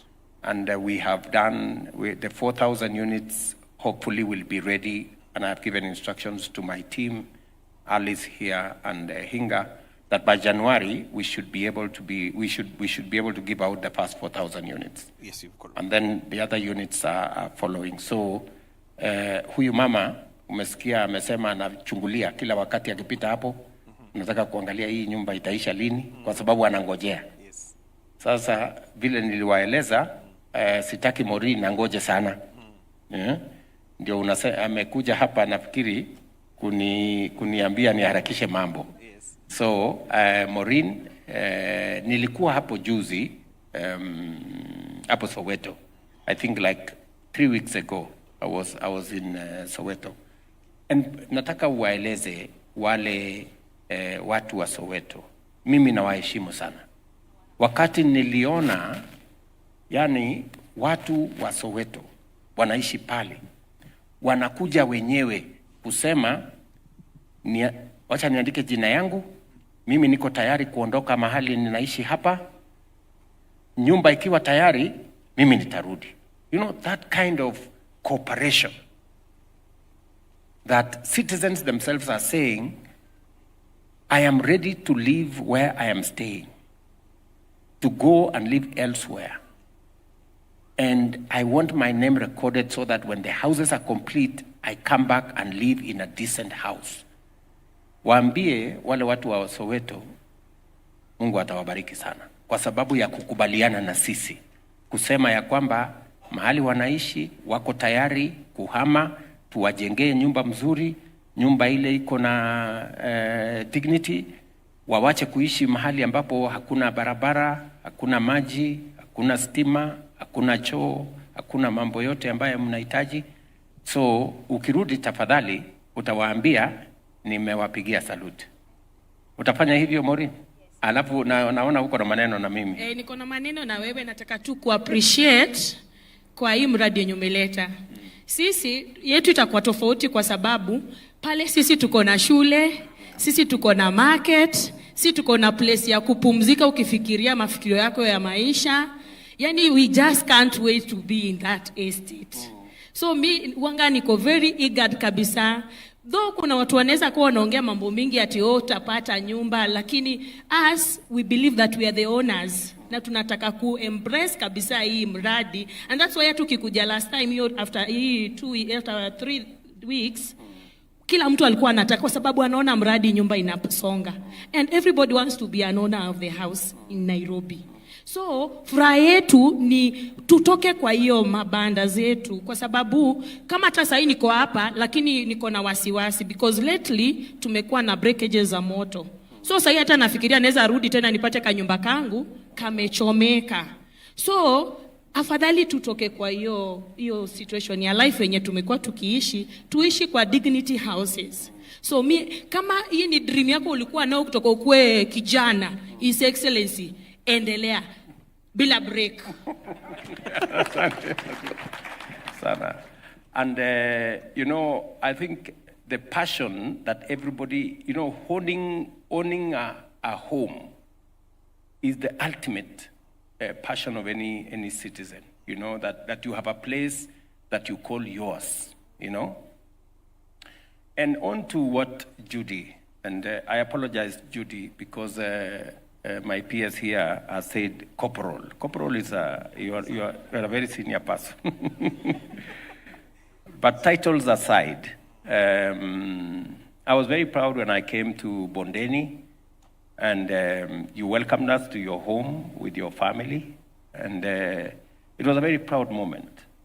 And not just Judy, you know, our men in uniform, men and women in uniform, for decades lived in conditions that do not befit the kind of sacrifice they make for us. They keep our families safe, they keep our country safe, they go out of their way to make sure that there is law and order in our country, and yet we don't reciprocate. It is the reason why we are implementing several programs targeting our men in uniform, men and women in uniform, improving their terms and conditions of service, which we are on course, making sure that we assist them with the modernization of their equipment, which we are on course. We have already spent about 9 billion shillings in that process. And of course, making sure that they are part of our housing program. And as PS has said, we have rolled out specific housing targeting our uniformed officers. 27,000 houses are being built for the police, 10,000 houses are being built for the prisons, 20,000 housing units. I'll be launching 10,000 next week for the military. And we are looking at making sure that our men and women in uniform have a place to call home. And Judy here is one such example. And maybe just so that I put it in my own perspective, Judy, as you look at your colleagues, is there anything that you think we can do better now that you have a 1-year experience in living in your own home? Do you think there are areas of improvement that you can suggest to me? Your Excellency, most of my colleagues are willing to acquire these houses. But one problem, maybe the challenge they have is financial support. Maybe if they could be given an opportunity because they've overcommitted their payslip, maybe they could be given a facility where they're given, which is flexible, they're loaned some amount so that they can be able to acquire the houses. The financial aspects are. So you're talking about the mortgage? Yes. And we have, can you talk about the mortgage, Hinga, speaking to what Judy has said? So, Your Excellency, a couple of things. What makes the issue of affordability a few things. One is the cost of land.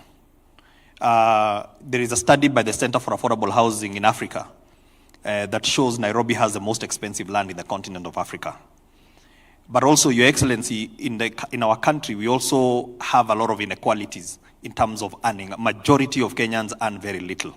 So you have a situation where the cost of land is very high, and you have got very low income. And that leads to the proliferation of slums. Now, to address that, you have got to look at what we call the demand side of housing and supply side. Now, allow me to start with the supply, which is you have got to do something on the cost of land, and that is why, Your Excellency, through your leadership, we have zero-rated the cost of land. Land is a big barrier to ownership. So when you start a conversation by saying that you will not pay for the land, it's a big stride into one's home ownership. The second thing, Your Excellency, is the cost of construction. Cost of construction is prohibitive. And part of the reason why cost of construction is prohibitive is because on one side, you have got factors you cannot control. You know, global pricing for fuel, cement, and so on and so forth. But there are others we can control. The ones that you can control, for example, in our sector, VAT, and I hope I'm not going to get very complicated, VAT is what is called a real cost. Because when you build a house and you sell, there is no output tax, but there is input in the material. So in other words, when you buy cement, the cement comes in with VAT, the bag of cement. But you're not able to offset with an output because there is no output. So essentially, the cost of VAT goes straight to the buyer. Through your leadership, you have said that we zero rate the input taxes, which is also brought down affordable. In fact, it has reduced the cost of construction by 10%. The other one, Excellency, is the issue of public funding. We know that one of the reasons why Kenyans were fought so hard is because, we have not covered ourselves in glory. We have built projects at very high cost. You said from the beginning that one of the areas that we have to bring in trust to the people is cost. And what you did, you called 7 institutions. You called in Nairobi University, you called in Technical University of Kenya, you called in Kenyatta University, AAK, which is the Associate of Architects, IQSK of QSs, IEK, you had National Construction Authority, and you had National Housing Corporation. And you asked them to design for you a house and to give you a market cost. Your Excellency, I want to confirm that since we started this program, we actually have fixed the cost of the unit. So, and it is determinable, and anybody who wants to construct, there is no seeing the PS on the side, we disclose the price of that. What that has done, Your Excellency, is that it has meant that today there is a social housing unit that costs 640,000 shillings. Now, when you talk about 640,000, people can afford. The World Bank here, Your Excellency, did a study in 2017, which is titled Unaffordable and Unavailable. In that study of 2017, it showed that the average cost of a house in Nairobi was 11 million. So you've moved from 11 million to 640. That is a significant difference. That's why you have Jerusha and Lillian here who are homeowners today. Then, Your Excellency, you have the demand side. The demand side is about the cost of financing Kenyans.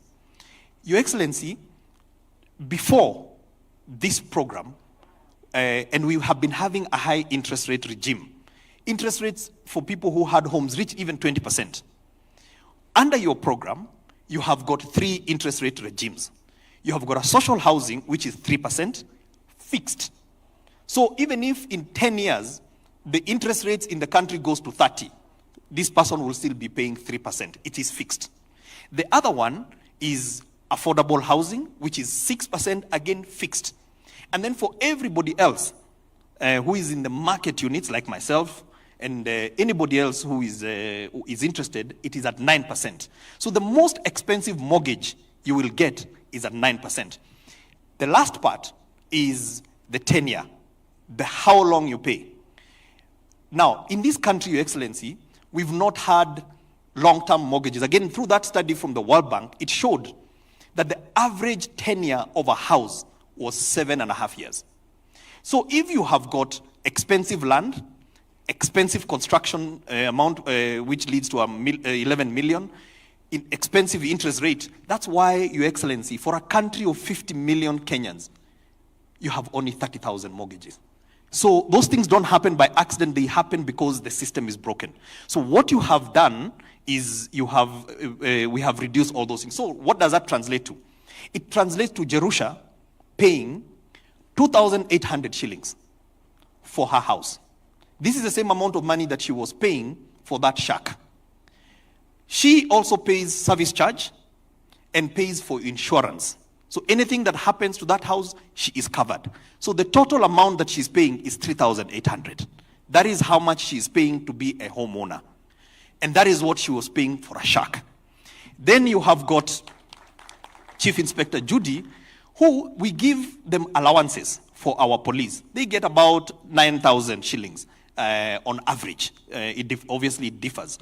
At 9,000, Your Excellency, she can now afford to get our 2-bedroom housing unit, which is around that same amount. So this program, Your Excellency, has got something for everybody. It would have been easy if you had said, let's just deal for the high income. But whether you're in the slum, whether you are selling Mama Mboga, you start from 2,800, you go all the way to 15,000 for a 3-bedroom, which has got all the amenities, Your Excellency. It has got electricity, it has water, it has gas, it has internet. I think contextualize this for Judy and our men and women in uniform and other Kenyans who are looking at this product. When we said that it will be possible to own a home and pay 3,800, people thought we were mad. In fact, many people were wondering, because it has never happened in Kenya. People know if you want to own a home, the average home in Kenya was 11 million. You needed 40, 50,000 to be able to own a simple home. Today, Jerusha here, Lillian there, are homeowners. They pay 3,800. You know, it doesn't look real, but that's what it is. Why? Because of the 4 factors Charles has said. Number 1, we brought the cost of land to 0. That was contributing 30% of the cost of the house. We've reduced taxes. We've taken away 10% of what the house used to cost. We have brought down the cost of construction. You know, we were building houses for 80,000 shillings a square foot. Under affordable housing and social housing, under this program, as Charles told you, we sat down with many institutions, and I was very clear to them that we do not have money to throw around. Let us cut to the chase. We came up with 42,000 shillings per square foot. Many contractors told us it is not possible to do houses at that rate. The houses are coming up. We have 150,000 under construction because it is doable. And the commitment I made to the people of Kenya is that as they contribute to the housing levy, as they contribute their housing levy, it is my responsibility to make sure that that money is not wasted, is not stolen, is not abused, and there is no corruption, and they get value for it. And that is my commitment. And I have told Alice here, and I have told Charles here, that if you award any house under this program beyond 42,000 shillings per square foot, I will not send the police. I will come myself. Yes. Because that is the kind of attachment I have put on this housing program. And so, to my sister Judy, we have improved the program further. You know, we had a program where the houses were built under a different program. We've now improved the program further. Your colleagues will now get a better rate as before. I know we have KCB here as part of our partners. Is KCB around in the room? Yes, KCB is there.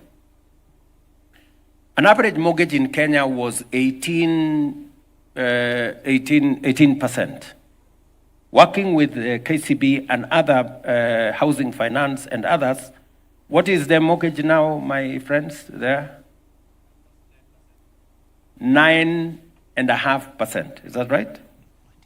So we have moved mortgage because these good people have realized that we are providing a pipeline. You can sit down.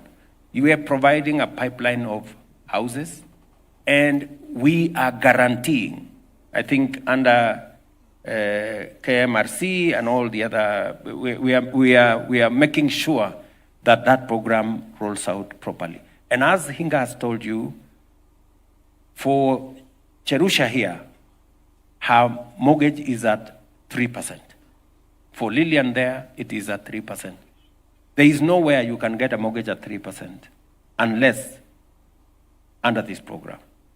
For those in the affordable housing category, it is 6%. And for the people in the market space, it is 9%. So even for citizens, and I said it during Madaraka, even for citizens who are not even in the affordable housing program, even in citizens who have just their own mortgage, now we can subsidize their mortgage to 9% up to 5 million shillings of what they owe, so that we can bring as many contributors to the housing levy into the bracket as possible, as many of them as possible. So I think without complicating the whole thing, I think Judy and your colleagues, apart from the housing development that we are doing to house our policemen when they are in service, they now have an opportunity for them to own houses like all other Kenyans are doing, and Judy here is an example. And so that is the horizon that we have for people, men and women in uniform.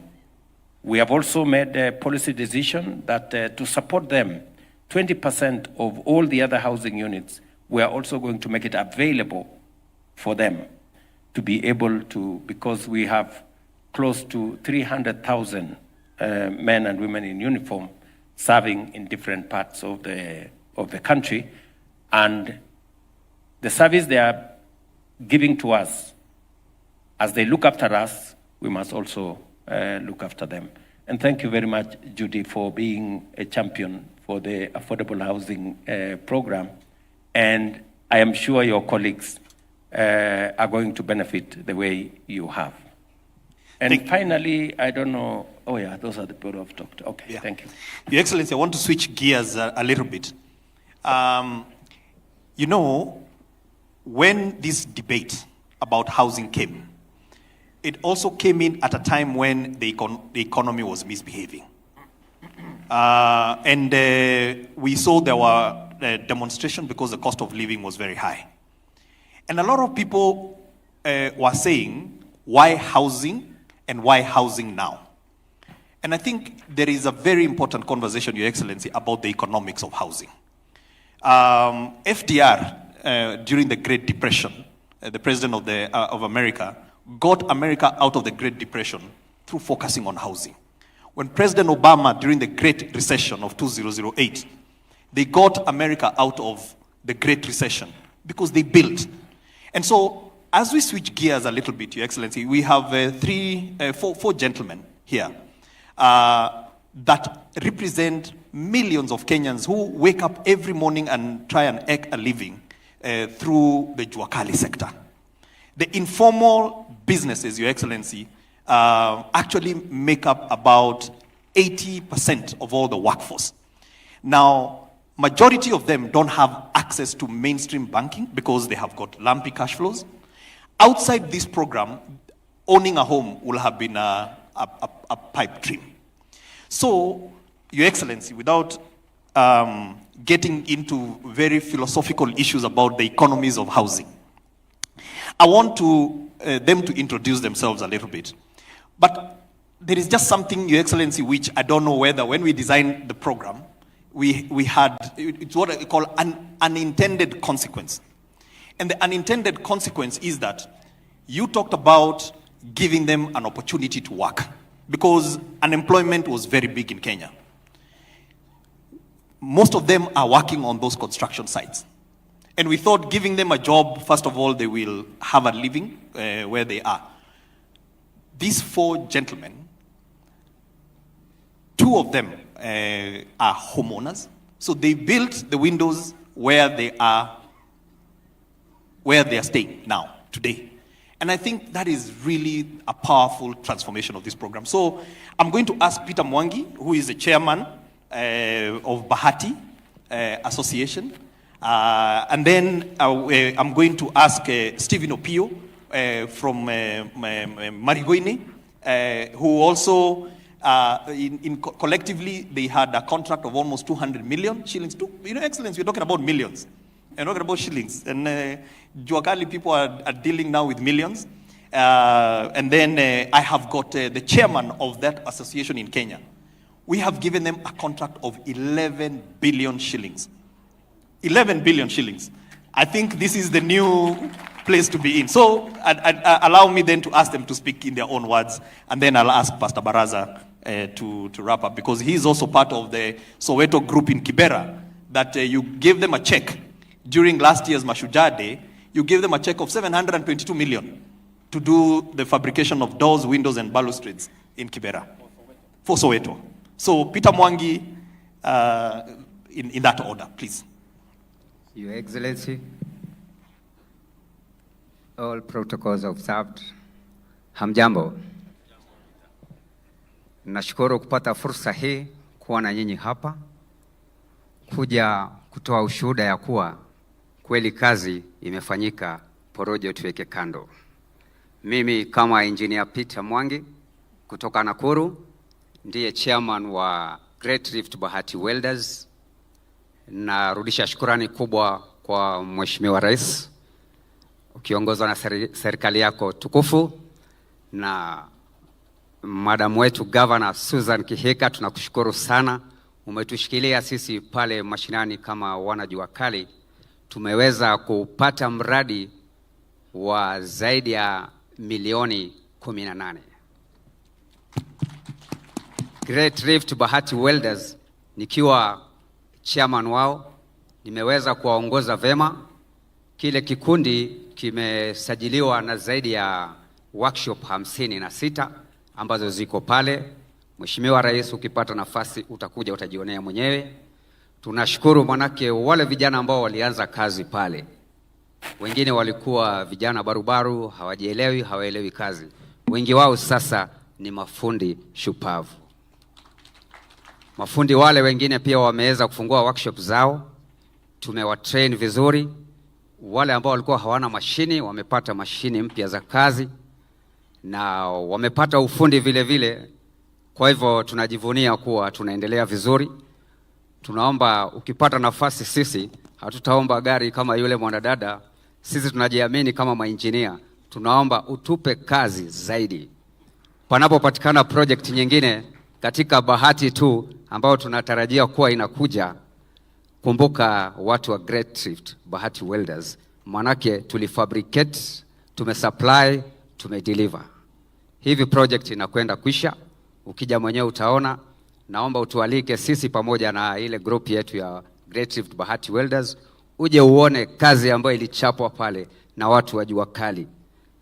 Challenge hatukukosa kidogo pale wakati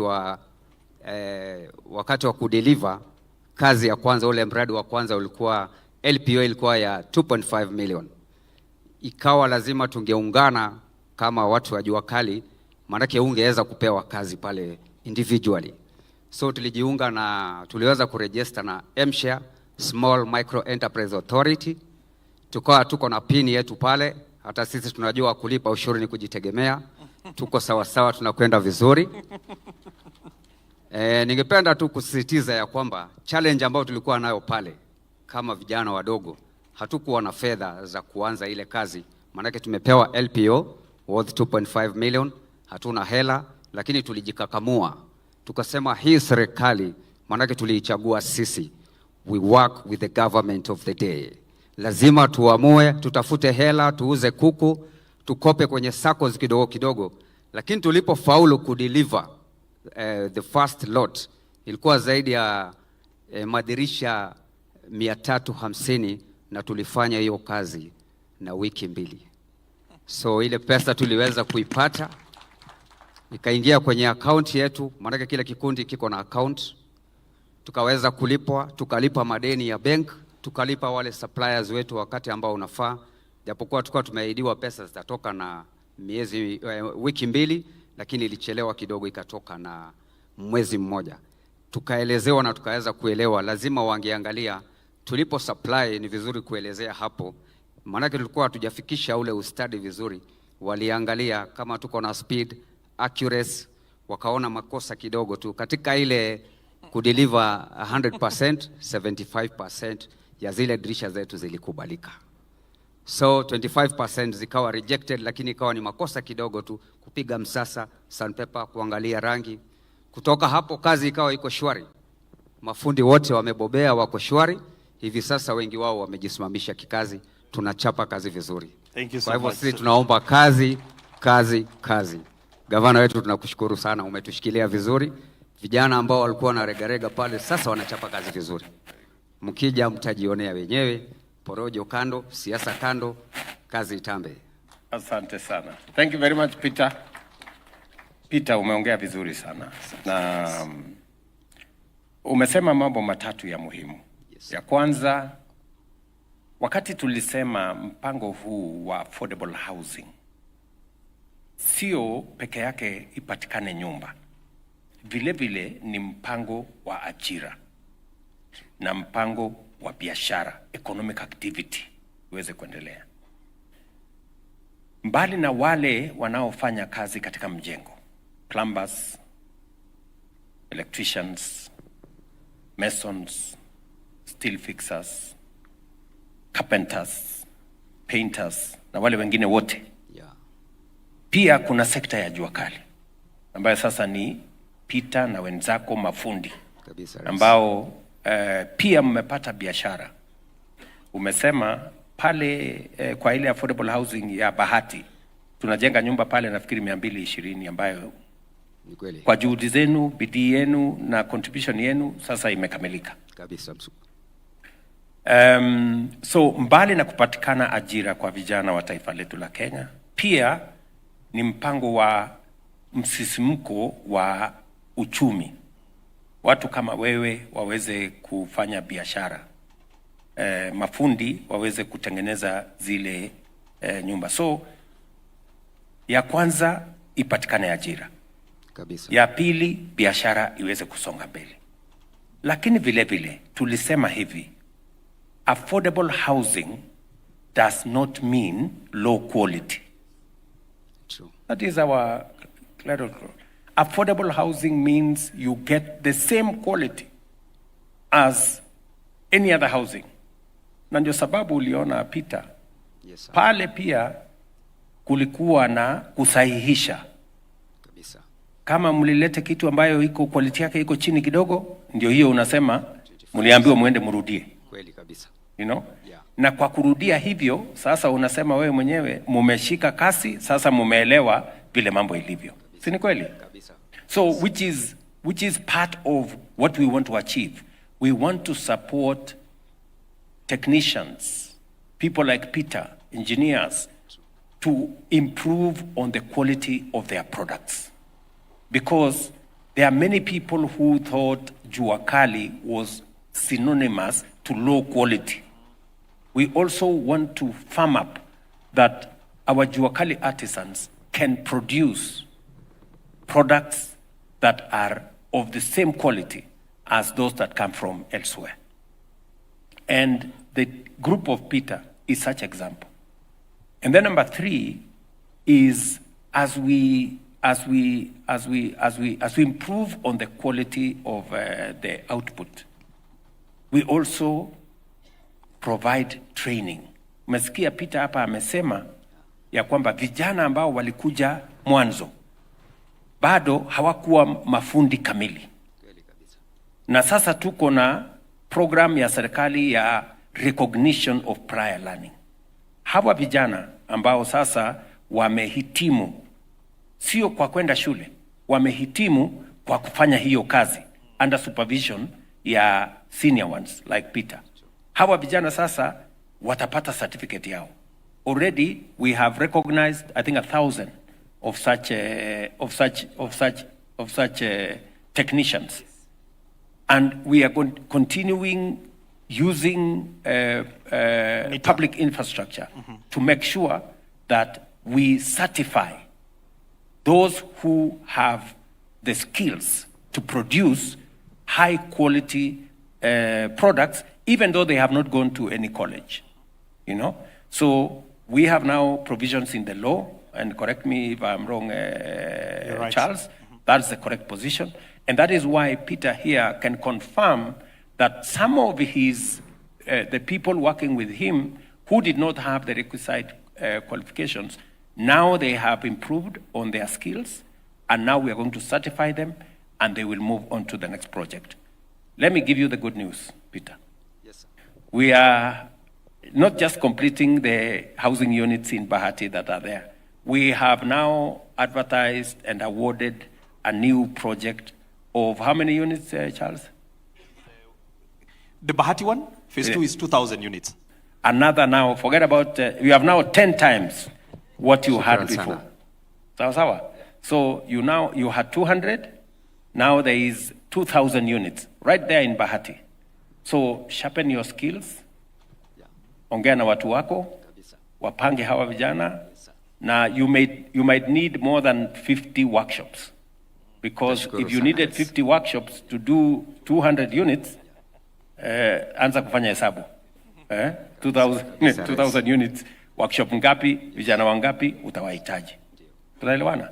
Tashukuru sana rais. Tumesema kazi kazi kazi. Kazi. Na tulikubaliana kazi ni kazi. Kazi ni kazi rais. Yes. So tuendelee. Maana niko hapa rais kuwakilisha wale vijana. Yes. Wataniuliza wao ulikwenda itisha gari? Waliniambia hatutaki gari sisi. Sisi tunataka kazi. Maana kazi ndio pesa rais. Kazi ndio pesa. Yes. Na ndio itakununulia hiyo gari unatupatia gari. Yes. Ukiniona rais nikiwa hapa kama mwakilishi, naomba kwa heshima kubwa nisimame. Ukambi kameanza kushuka. Asante sana. Asante sana. Asante sana Peter. Okay. Lakini mimi naona vijana wanang'ara. Mimi naona tutafanya hivi. Yes sir. Naona utaniona kando uninunulie lunch. Asante sana. Fungu ninalo rais. Uko na kitu? Kitu nalo. Najivunia kuwa na rais hapa karibu. Asante sana. Yes sir. Thank you so much. Who's the next guy? Steve. We'll have Steve, and then we'll have Peter Mwema, and then we'll have Baraza. Steve Opio. We have two Steves here. Opio? Yes, His Excellency, the President of the Republic of Kenya, Dr. William Samoei Ruto, Cabinet Secretaries, honorable members, all protocols observed. Yes. Ladies and gentlemen, good afternoon. Good afternoon. Mimi nashukuru sana kwa fursa hii. Mkuru tuna shine. Na nikianzia kwamba wakati unaenda kunulia Jerusha gari, mimi tayari mtanipata hapo ndani. Mtanipata hapo ndani nikienda kununua yangu. Now, His Excellency, kazi ya Mkuru tunashukuru sana kwa sababu wengi hawakufikiri hii kazi itakuwa kazi. Siasa iliwekwa ndani mingi sana His Excellency. So ikawa vijana wakaogopa. Tukashindwa tutafanya aje. Tukawa na ile bidii. Mr. Kipuri akatusukuma kabisa. Kutoka State Department. Tukaenda pale tukapewa contract. Sasa tunafanya kazi. We have delivered first LPO and now tuko kwa second LPO 5 million. We are working out on it. So you are supplying, muna supply nini kwa windows and doors. Windows and doors. Yes. And you know what we did also to reduce on expenses, we standardized. Is that correct? Yes. We standardized. Unajua zamani tulikuwa tunajenga designer windows. Yes. Na designer doors. Yes. Every door is different from the other one. And as a result, you know, everything designer is more expensive. So tukasema tuachane na designer, let us standardize all the windows to be the same. All the doors to be the same. So kazi ya hawa inakuwa rahisi kuhakikisha kwamba you can produce in mass. Yes. Na inakuwa rahisi kwenu kufanya hiyo kazi. Yes. Ndivyo my good friend. Yes. Steve. Yes. Ni hivyo Yes. So ya kwanza LPO mumedeliver. Tumedeliver. Ya pili ndio mnang'ang'ana nayo. Tunang'ang'ana nayo. Na tukideliver tunalipwa. Mnalipwa. Yes. Inachukua muda gani kulipwa baada you deliver? Tukideliver inamaliza 1 week. 1 week unapatiwa check. Yes, tunapatiwa check. Contract yenu kwa hii program ni contract ya pesa ngapi in total? Sijajua ni contract ya pesa ngapi. Yes, lakini unajua tu ya section yako. Yeah, unajua section yangu. 5 million. 5 million nikimaliza hii unakuja nyingine ya as we go. Okay, very good. Kundi lako liko na vijana wangapi ambao mnafanya pamoja katika hiyo section? Vijana tuko na vijana 50 in different workshops. Yes. Yes. How many workshops? We have 4 workshops. 4 workshops. Yeah. Pale nyuma Steve. Yes. Kabla ya affordable housing. Yes. Mambo yalikuwa vipi? His Excellency, maisha ilikuwa magumu sana pale. Tunaweza fanya kazi kama like this month. Then tunakaa kama 2 to 3 months again ndio tupate another contract. So inamaanisha ile pesa umepata this month unaitumia kwa hizi 2-3 months. So inakusukuma unaenda kuishi kwa ile maisha ya chini. Unatafuta nyumba unaenda kijiji unatafuta zile nyumba za chini. Sababu sasa kulingana na vile maisha inakupeleka, kazi hakuna, ukipata leo kesho hakuna, ile pesa umepata leo unatumia the following day and the month. So wakati kazi ilipokuja tukasema, tukapiga mahesabu zetu sisi viongozi wa hapo na wanajua kali wenye tulikuwa, tukasema tuache siasa, tupige mahesabu zote, kazi tunafanya kazi bila break. Tumepewa kazi tufanye non-stop, na tuweke siasa tufanye kazi venye tulikuwa tunafanya once after 3 months, once after 3 months. Mnachagua gani? Wakasema wanataka kufanya kazi bila break. So in Nakuru we are working non-stop. We want to work non-stop mpaka tumalize contract. Very good. Asante sana. What is your plan? Uko na agenda ya kununua one of these houses ama bado hujafikiria? His Excellency, I'm already a beneficiary of these houses. Oh, you're already a homeowner? I'm already a homeowner. Unakumbuka nikisema nitaenda kuleta familia yangu kutoka nyumbani. Sababu niliwapeleka nyumbani juu ile maisha tulikuwa tunaishi.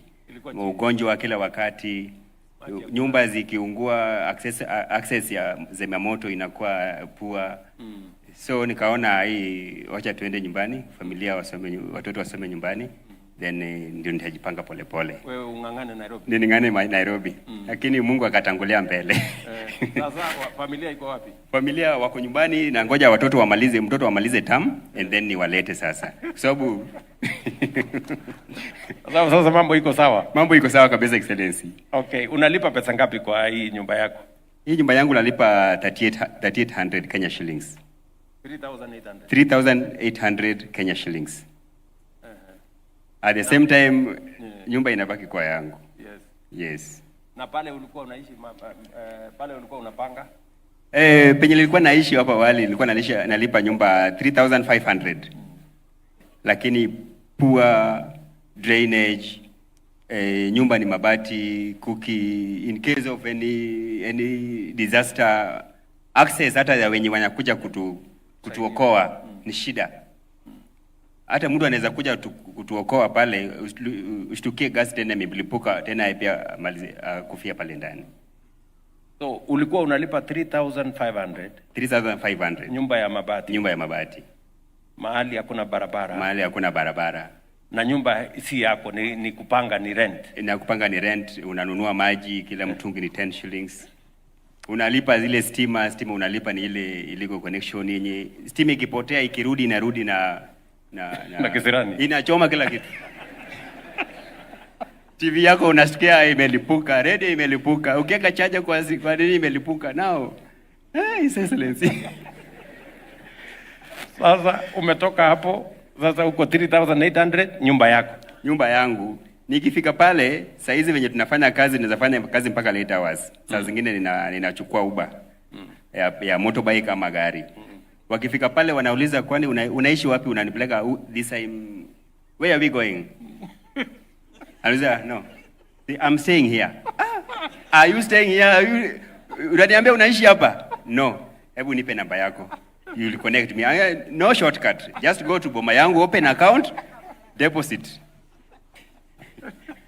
Yaani ule mtu ya kukupeleka nyumbani anashangaa, anaona kama umepotea. Anashangaa, anaona kama nimepotea. Kwa sababu mbele hakuna kijiji. Akiangalia hizo nyumba construction inaendelea. Na hizi zingine zimemaliziwa lakini aone kama watu wanaishi ndani. Nao anauliza unaenda wapi? Ambia nimefika. Na unaishi wapi? Naishi kwa hizi nyumba. So wacha tu tumalizana nikulipe urudi. Unaishi kwa hizi nyumba mpaka wanafika mpaka kwa gate wanaona kama ni kama unaingia kweli ama naingia ndani.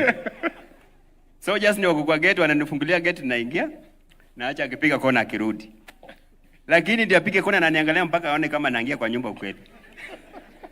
Kwa sababu hawaamini ati mtu ya kufanya kwa workshop ya jua kali ati anaweza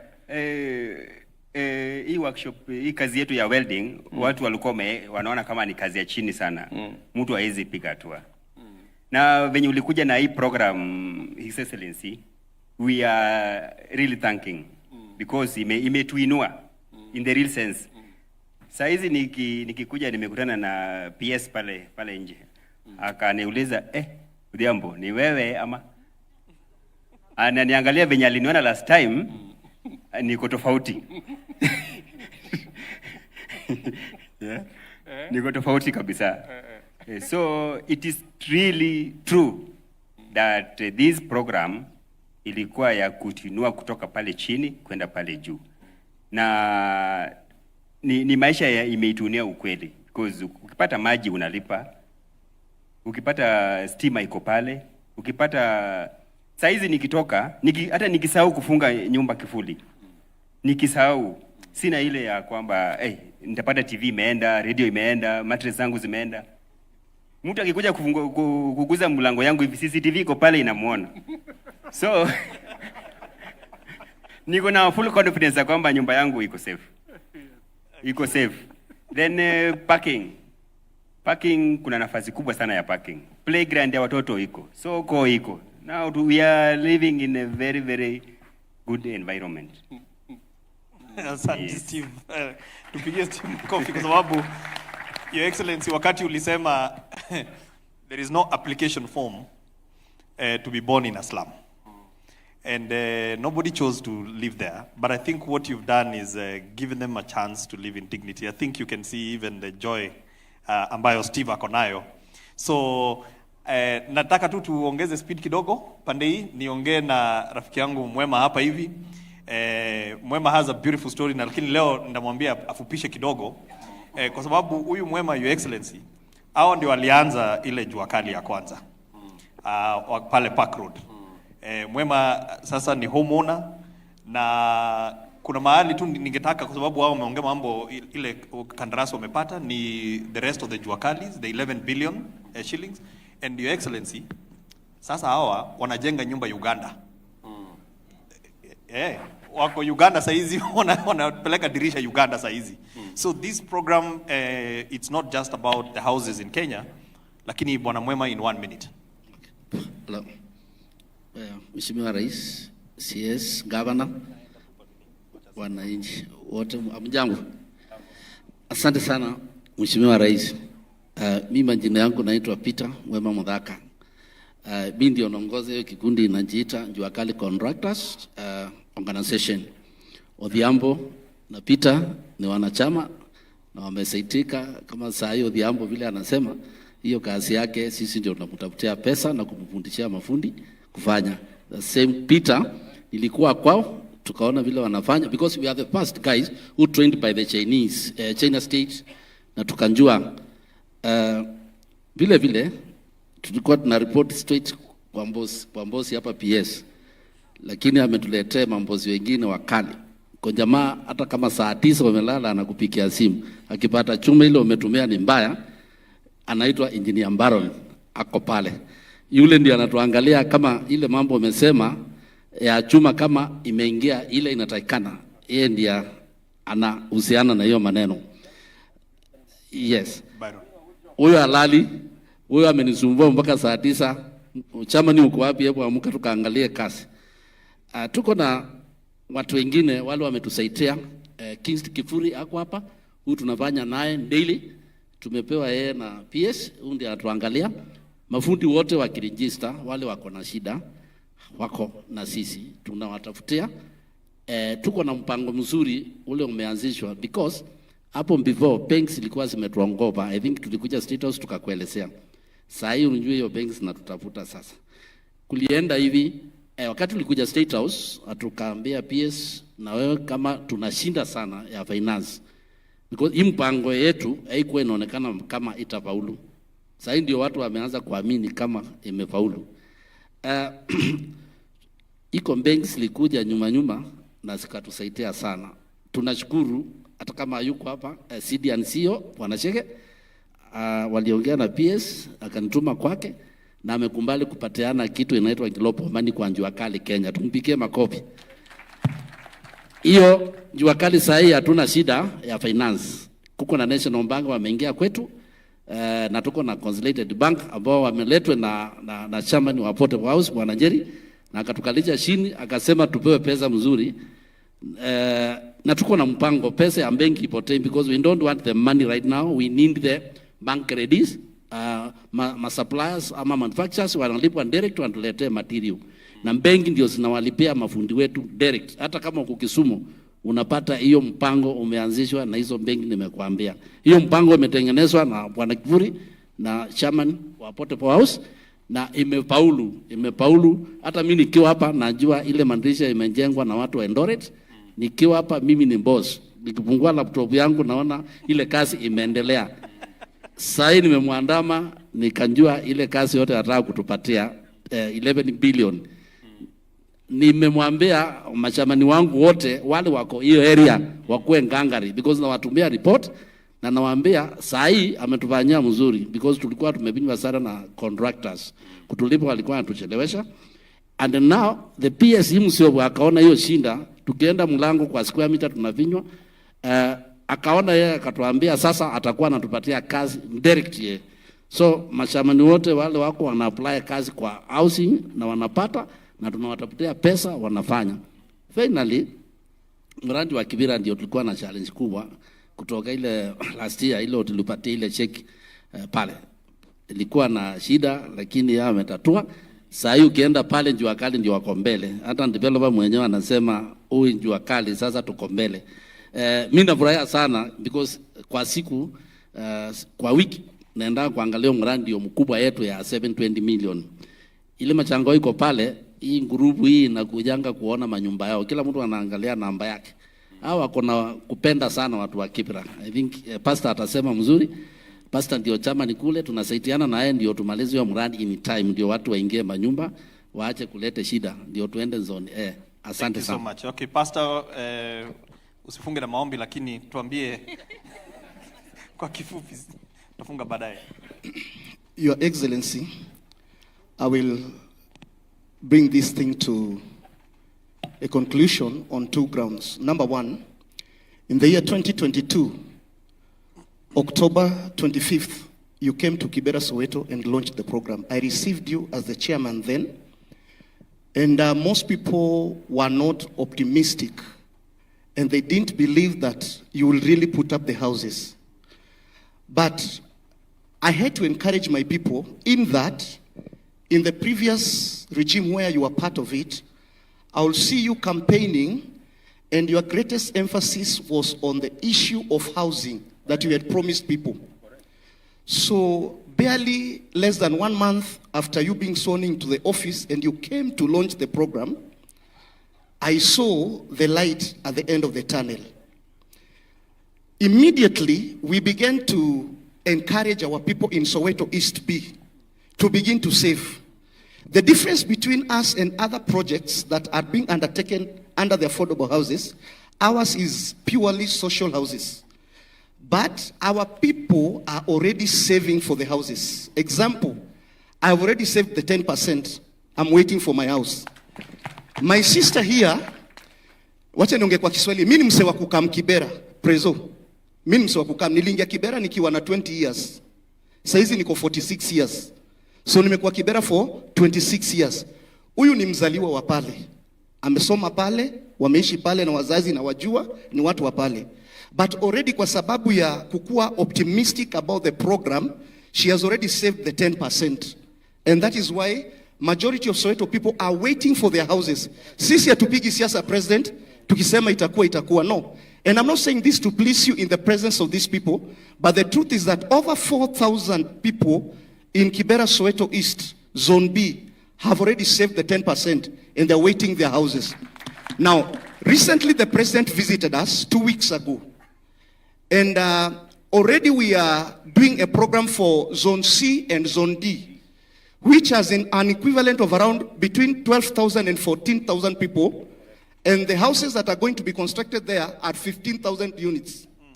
So if you calculate 15,000 units by a household of 7 people, kwa sababu kwa kijiji sisi tunazaa, hatujui kupanga uzazi. Mimi kwetu tulizaliwa 11, mimi nimezaa watoto 7, Adisa hapa wako 9.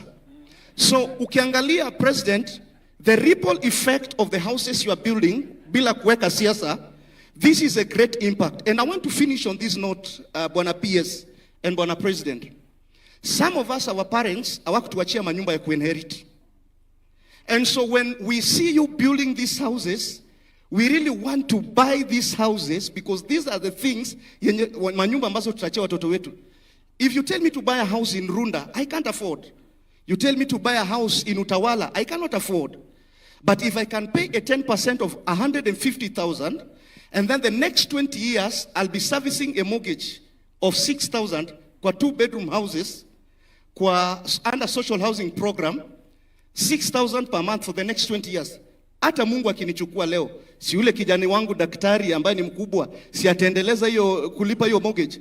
And so my late father passed on and he left me a grass-thatched house. I come from Ugenya West in a place called Ukwala.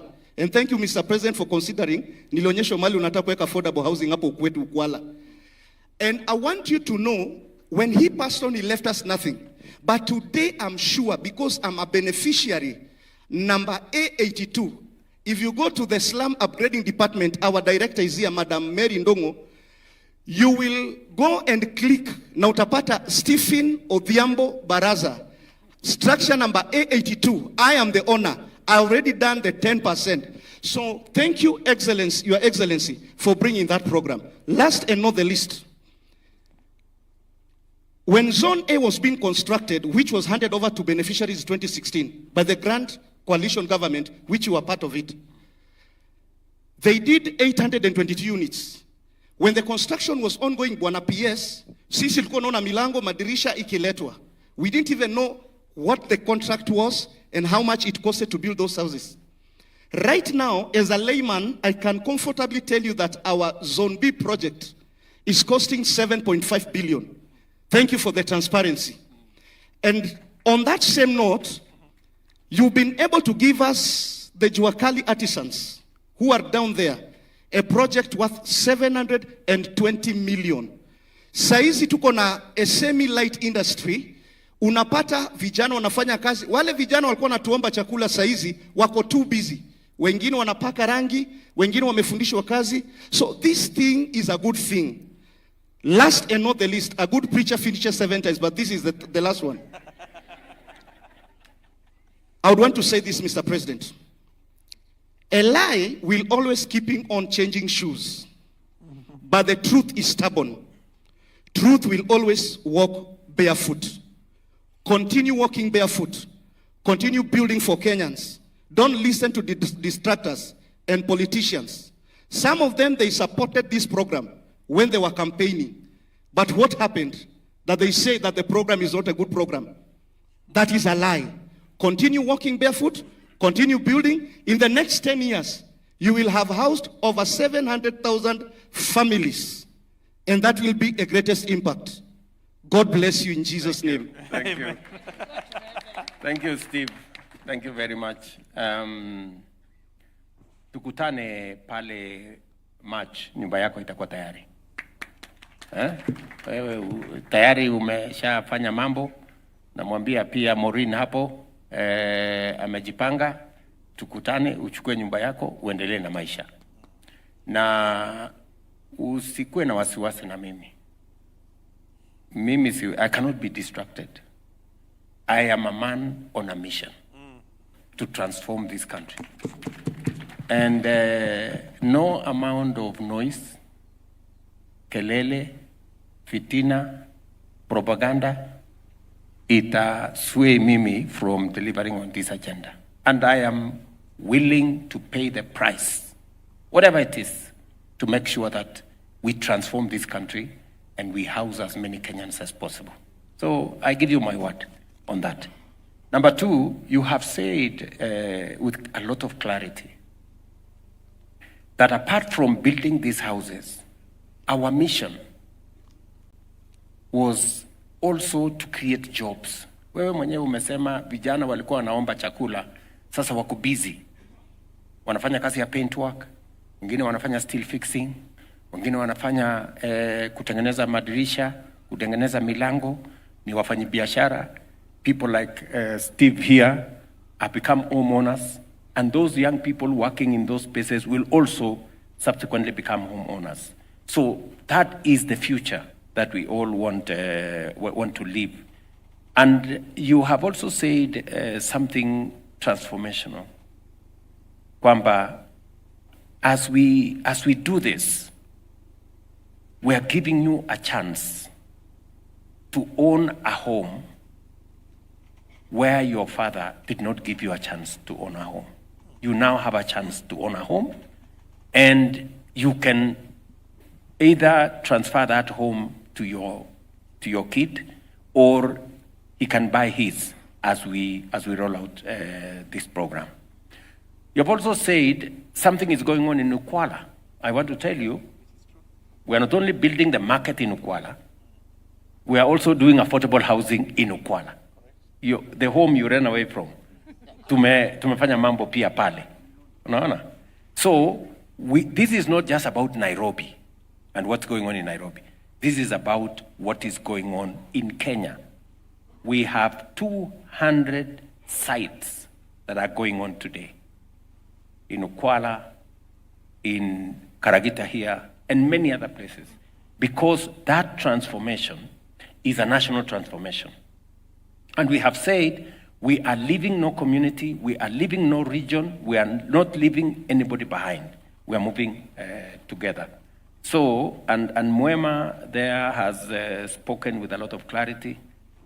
One thing Pastor Steve here and Mwema have said is on what we are doing to make sure that even as we have the big contractors doing the big works, we have also been sensitive to know that there are small people, Juakali people, who many a times people don't pay attention to them because they are small people there. They are trying to make a window here, make 2 doors in a month, make 3 windows in a week.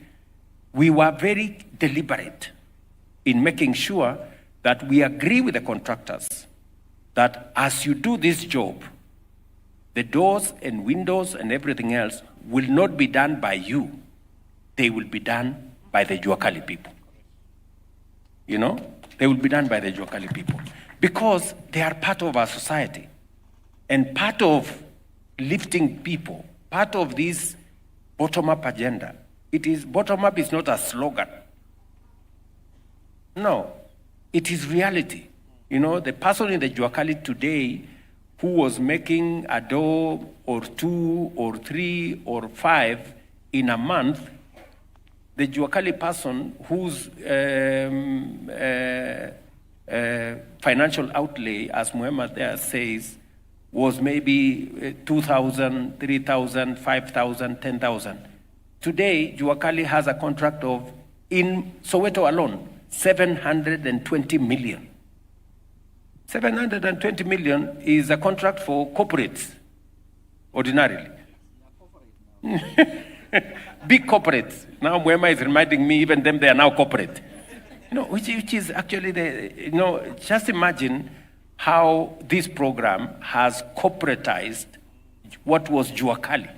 What small people who could not on their own, unless you pull them together, they couldn't handle such a big contract.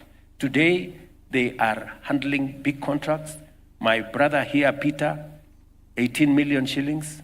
I am sure now, Peter, when we are doing the 2,000 units, that is going to be about 180 million. Sasa ujipange. Tunaelewana, boss?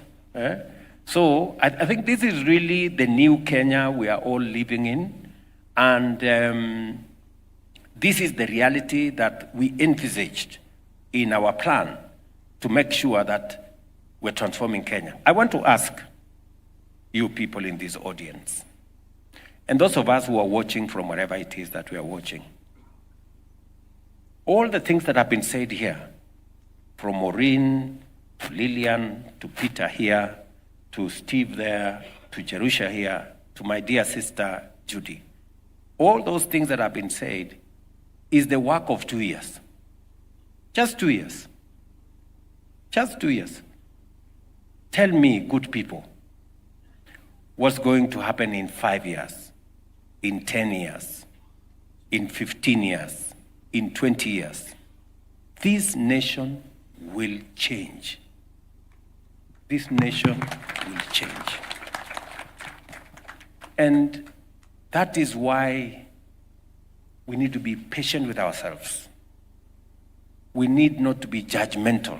You know, many people want a quick fix.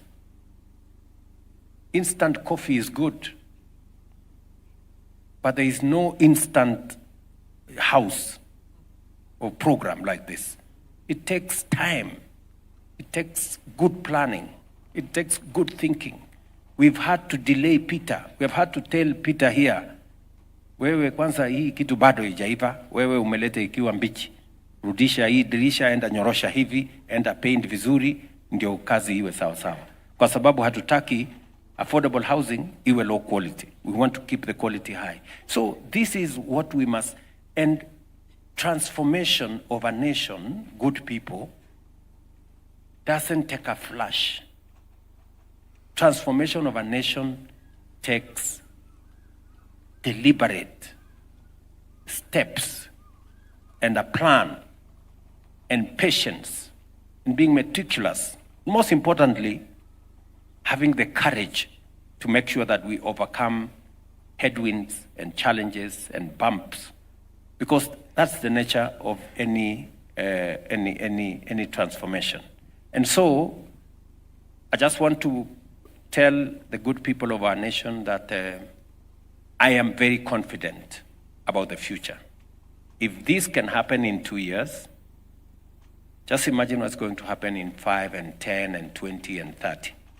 And that is really what we need to look at as a people. There will be many more Jerushas here. There will be many more Steves. There will be many more of the people that we are seeing today. They may be a few people today, but the multiplier of time is going to get more of our citizens into this space. So I'm very happy about that. And I'm very proud about this moment. Thank you so much, Your Excellency. The joy is palpable. You can't fake this stuff. I know we've run out of time, and we are seriously out of time. And I still have our friends from the World Bank, who at least they made a speech. And I just want to just give you a minute each, World Bank and UN Habitat. For the World Bank, you've been a great supporter of the urban agenda. This program costs money. The biggest impediment to the success of this program is the physical infrastructure. In 1 minute, how do you see the World Bank partnering with us, to support this program so that we don't build houses without the physical, especially the big trunk? And then my brother Ishaku, 1 minute, please. The Constitution of Kenya talks about, in Article 43, talks about adequate housing. In 1 minute, can you just explain what adequate housing, because it is nowhere else defined in any law in Kenya, but Kenya is a signatory to some of the protocols in the world, including the one to adequate housing. So you will be able to explain in 1 minute, and then Your Excellency, I will give it back to you so that you can sum it up here, and I'm sure there is nowhere else you want to be rather than here having this conversation. So Country Director, and then Ishaku, and then back to you, Your Excellency. Thank you so much. P.S. Even though I could not understand most of what these people were saying, I could feel the excitement and happiness and the joy that they have about the affordable housing program. I can also feel, Your Excellency, your passion and commitment to this program. Let me just say first that housing plays a pivotal catalytic role in urban transformation. It's not just housing, it's not just a shelter. It is the cornerstone of economic growth, job creation, and sustainable and inclusive urban development. No sustainable and inclusive urban development can happen without we at the World Bank, we're actually one of the biggest financiers globally for the housing sector, particularly for affordable housing. We've committed close to $30 billion across over 100 countries, and our IFC, our private sector arm, has also invested an additional $8 billion indirectly in housing. So it is a very, very important. You asked me the question, PS, of what can we do to make sure that there's infrastructure in place. Affordable housing cannot be an adequate housing without access to the infrastructure, clearly. So I think a number of things. If you remember, the program we have, the Kenya Informal Settlements Improvement Project, a major part of that program, Your Excellency, it's actually about upgrading infrastructure in the informal settlements, with improvement in the land tenure security, which I think it's also crucial. The PS talked about the cost of land in building housing. So that's one really is about directly we're helping to support. Second, in the Kenya Urban Development Program we have, the Kenya Urban Support Program, both of Phase 1, Phase 2. It's really about improving the capacity of the municipalities. Ultimately, most of these infrastructures, whether it's water supplies, roads, electricity and street lighting, and water and sanitation, these are provided by the municipalities. It is the capacity of the municipalities both to plan and to get the financing and then to implement these programs so that they have access to adequate infrastructure. Ultimately, we also need to think about, Your Excellency, that as more and more these municipalities become large urban centers, we will need to think about the overall financing of cities and municipalities. They cannot and should not be relying entirely on fiscal transfers from the central government or from development partners. Ultimately, these municipalities have to have their own source of financing, and that ultimately depends on their ability to foster faster growth that can create jobs, that also create the kind of opportunities so that they can have the revenues to finance the infrastructure. There's no silver bullet, but I do believe there are important things that we can do to help to reduce the cost of infrastructure. You talked about the cost of construction in this country, whether these are the regulations on land acquisition, or the construction sector itself, and many of the materials that's needed for construction. Ultimately, we have to make doing business much easier in Kenya so that we can actually have higher growth. Thank you. Thank you so much. A hand of applause. Moneshaku. Your Excellency, President of the Republic of Kenya, all protocol observed. As I start, I would want to borrow the President's remarks during the Nakuru launch, where you clearly articulated that you were moving people from slums to estates and homes. That is to say, you were not only taking people to 4 walls and a roof.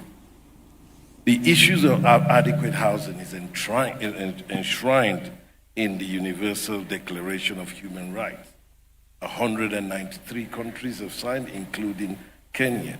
So it's important to us to know that adequate housing means more than just a roof, but also what Jerusha was talking about, Lillian and the markets, is communities we're creating, livable communities. And those are people that we create aspirations, livelihood, and a lot of the associated activity. So human rights, it's not just war, it's about creating that dynamic community for people to chase their dreams, for people to aspire. And the affordable housing program, I see it as one of those acupunctures in urban development. As it's done, the transformative nature is immense. It's a generational change, because we've seen today, Your Excellency, you were talking about the Juakalis were creating entrepreneurs. You just talked about credit line. Credit line Juakali was not the case, but these are entrepreneurs for the future. And we also see wealth creation, because these houses in 20, they pass it to generation. This is now wealth creation. It's not about money in the bank, but you're creating generational wealth. That will be passed along the communities in Kenya. So it's important that we need to continue to work on those markets to create livelihoods for people to be able to link to the affordable housing. So for us at Habitat, we've already, as our executive director just mentioned, for the next 4 years, one of our focus is housing, and we will be partnering with you to add those value addition, to fine-tune certain things, but to also look at how do we create this body of capacity experts of construction. How do we make them continue to develop in other arms? Because the skills that they've developed would not be only housing, it could be in other infrastructure, it could be other big development. So we're looking forward to continue to partner with Your Excellency and provide the support where needed, and to do the creation of that hub to now fine-tune, to do a lab. How do we do the knowledge management so that our next iterations will be finer and fine-tuned? Thank you very much. Thank you so much. A round of applause for our panel. Ladies and gentlemen, now I'm going to give it back to the main chief architect of this program and the builder number one, His Excellency the President. You can close it for us. Thank you so much. Thank you very much. I think this program would not be the success it is without the input of many people. I cannot claim to take the credit. Many people have put this together. The leadership of Alice and especially Charles here at the ministry, the people of Kenya, the people who make their contribution to the housing levy, their hard-earned money. They are the greatest transformers of our nation. They take the credit for what Jerusha is today, what Steve is, and all the good people who are here. But to thank also our partners. The World Bank here has been a solid partner. We had the first session of this meeting 2 years ago. They were here with us. They have worked with us under different programs, making sure that, number one, the planning is correct so that we avoid, future slums by making sure that we support our counties to do the necessary planning, to provide physical infrastructure, as they have said, make sure that there are roads, make sure that they support our program in providing for physical infrastructure, and also for ownership, titling. They have supported our titling program, which again confers ownership to all the good people here. They will have a document which will signify their ownership of the spaces that they have. So World Bank, we want to say we are truly grateful. We look forward to working with you into the future as we, in the words of our UN rep here, Habitat, that we are making it better. We are working towards getting a hub so that what lessons we have learned today, we can use them to improve the output tomorrow. And progressively, that helps us to develop a better program, much more efficient, much more cost-effective, and better for the ultimate beneficiaries of this program, and also for the general good of our nation. And so, to everybody here, and I really sincerely want to thank all the people who have spoken here. You people are great. You know, I know Peter here has had to stop his work at the workshop. I don't know how he's going to earn his pay today. But thank you very much, and Jerusha, for making time, and my good friend Peter here from Bahati, and Lillian, thank you very much for doing the CHP work that you're doing. And Maureen, I know you're waiting, but your wait is not going to be long. And Pastor, continue to pray for us so that this can succeed. And to all the people of Kenya and all the leaders who we are working together, the counties have been phenomenal. My sister Susan and all the governors, you've been, helpful to the members of parliament who supported this program. They passed the legislation, they interrogated the program, they provide oversight, they make sure that we spend the money well. The committee and all the members of parliament, I really want to very sincerely thank them. And all the contractors, the Juakali people and the people who support this program. One strange thing about this program, and forgive me if I have taken too long to talk about this program, just forgive me. I am passionate about this. We can have this conversation for another 3 hours. I will be home with it. But to thank all the contractors, I was saying one major thing about this affordable housing and all the markets we are building, and for your information, we're not just thinking about our men in uniform, we are thinking about all the other contributors in this space. We're also thinking about our boys and girls, our sons and daughters in universities, TVETs, Kenya Medical Training colleges. We are building spaces for 177,000 young people in our TVETs, our colleges, our universities, because we also recognize that some of our sons and daughters in these institutions live in conditions that are not good. And that is why we have a program to do hostels for them. They will be able to pay maybe the same amount they are paying in the informal settlements where they're staying at the moment, but they will now be in very decent shelter. The thing I was saying is, the most strange thing is none of the contractors in this space comes from outside Kenya. All the contractors doing our affordable housing today are Kenyan contractors. I mean, it's phenomenal. You would expect that you have big Chinese companies or some other companies from elsewhere. This affordable housing is being built by Kenyan contractors. And a very big thank you and congratulations to them. And to sum it up is to say that going into the future, as I said, we have a pipeline of 700,000 housing units that is already where we have identified land. We are designing, we are working on improving from what we have today, learning what different configurations of housing that would make much more sense to more Kenyans. We're getting feedback from people like Jerusha and others who are living there. What is it that we can do better?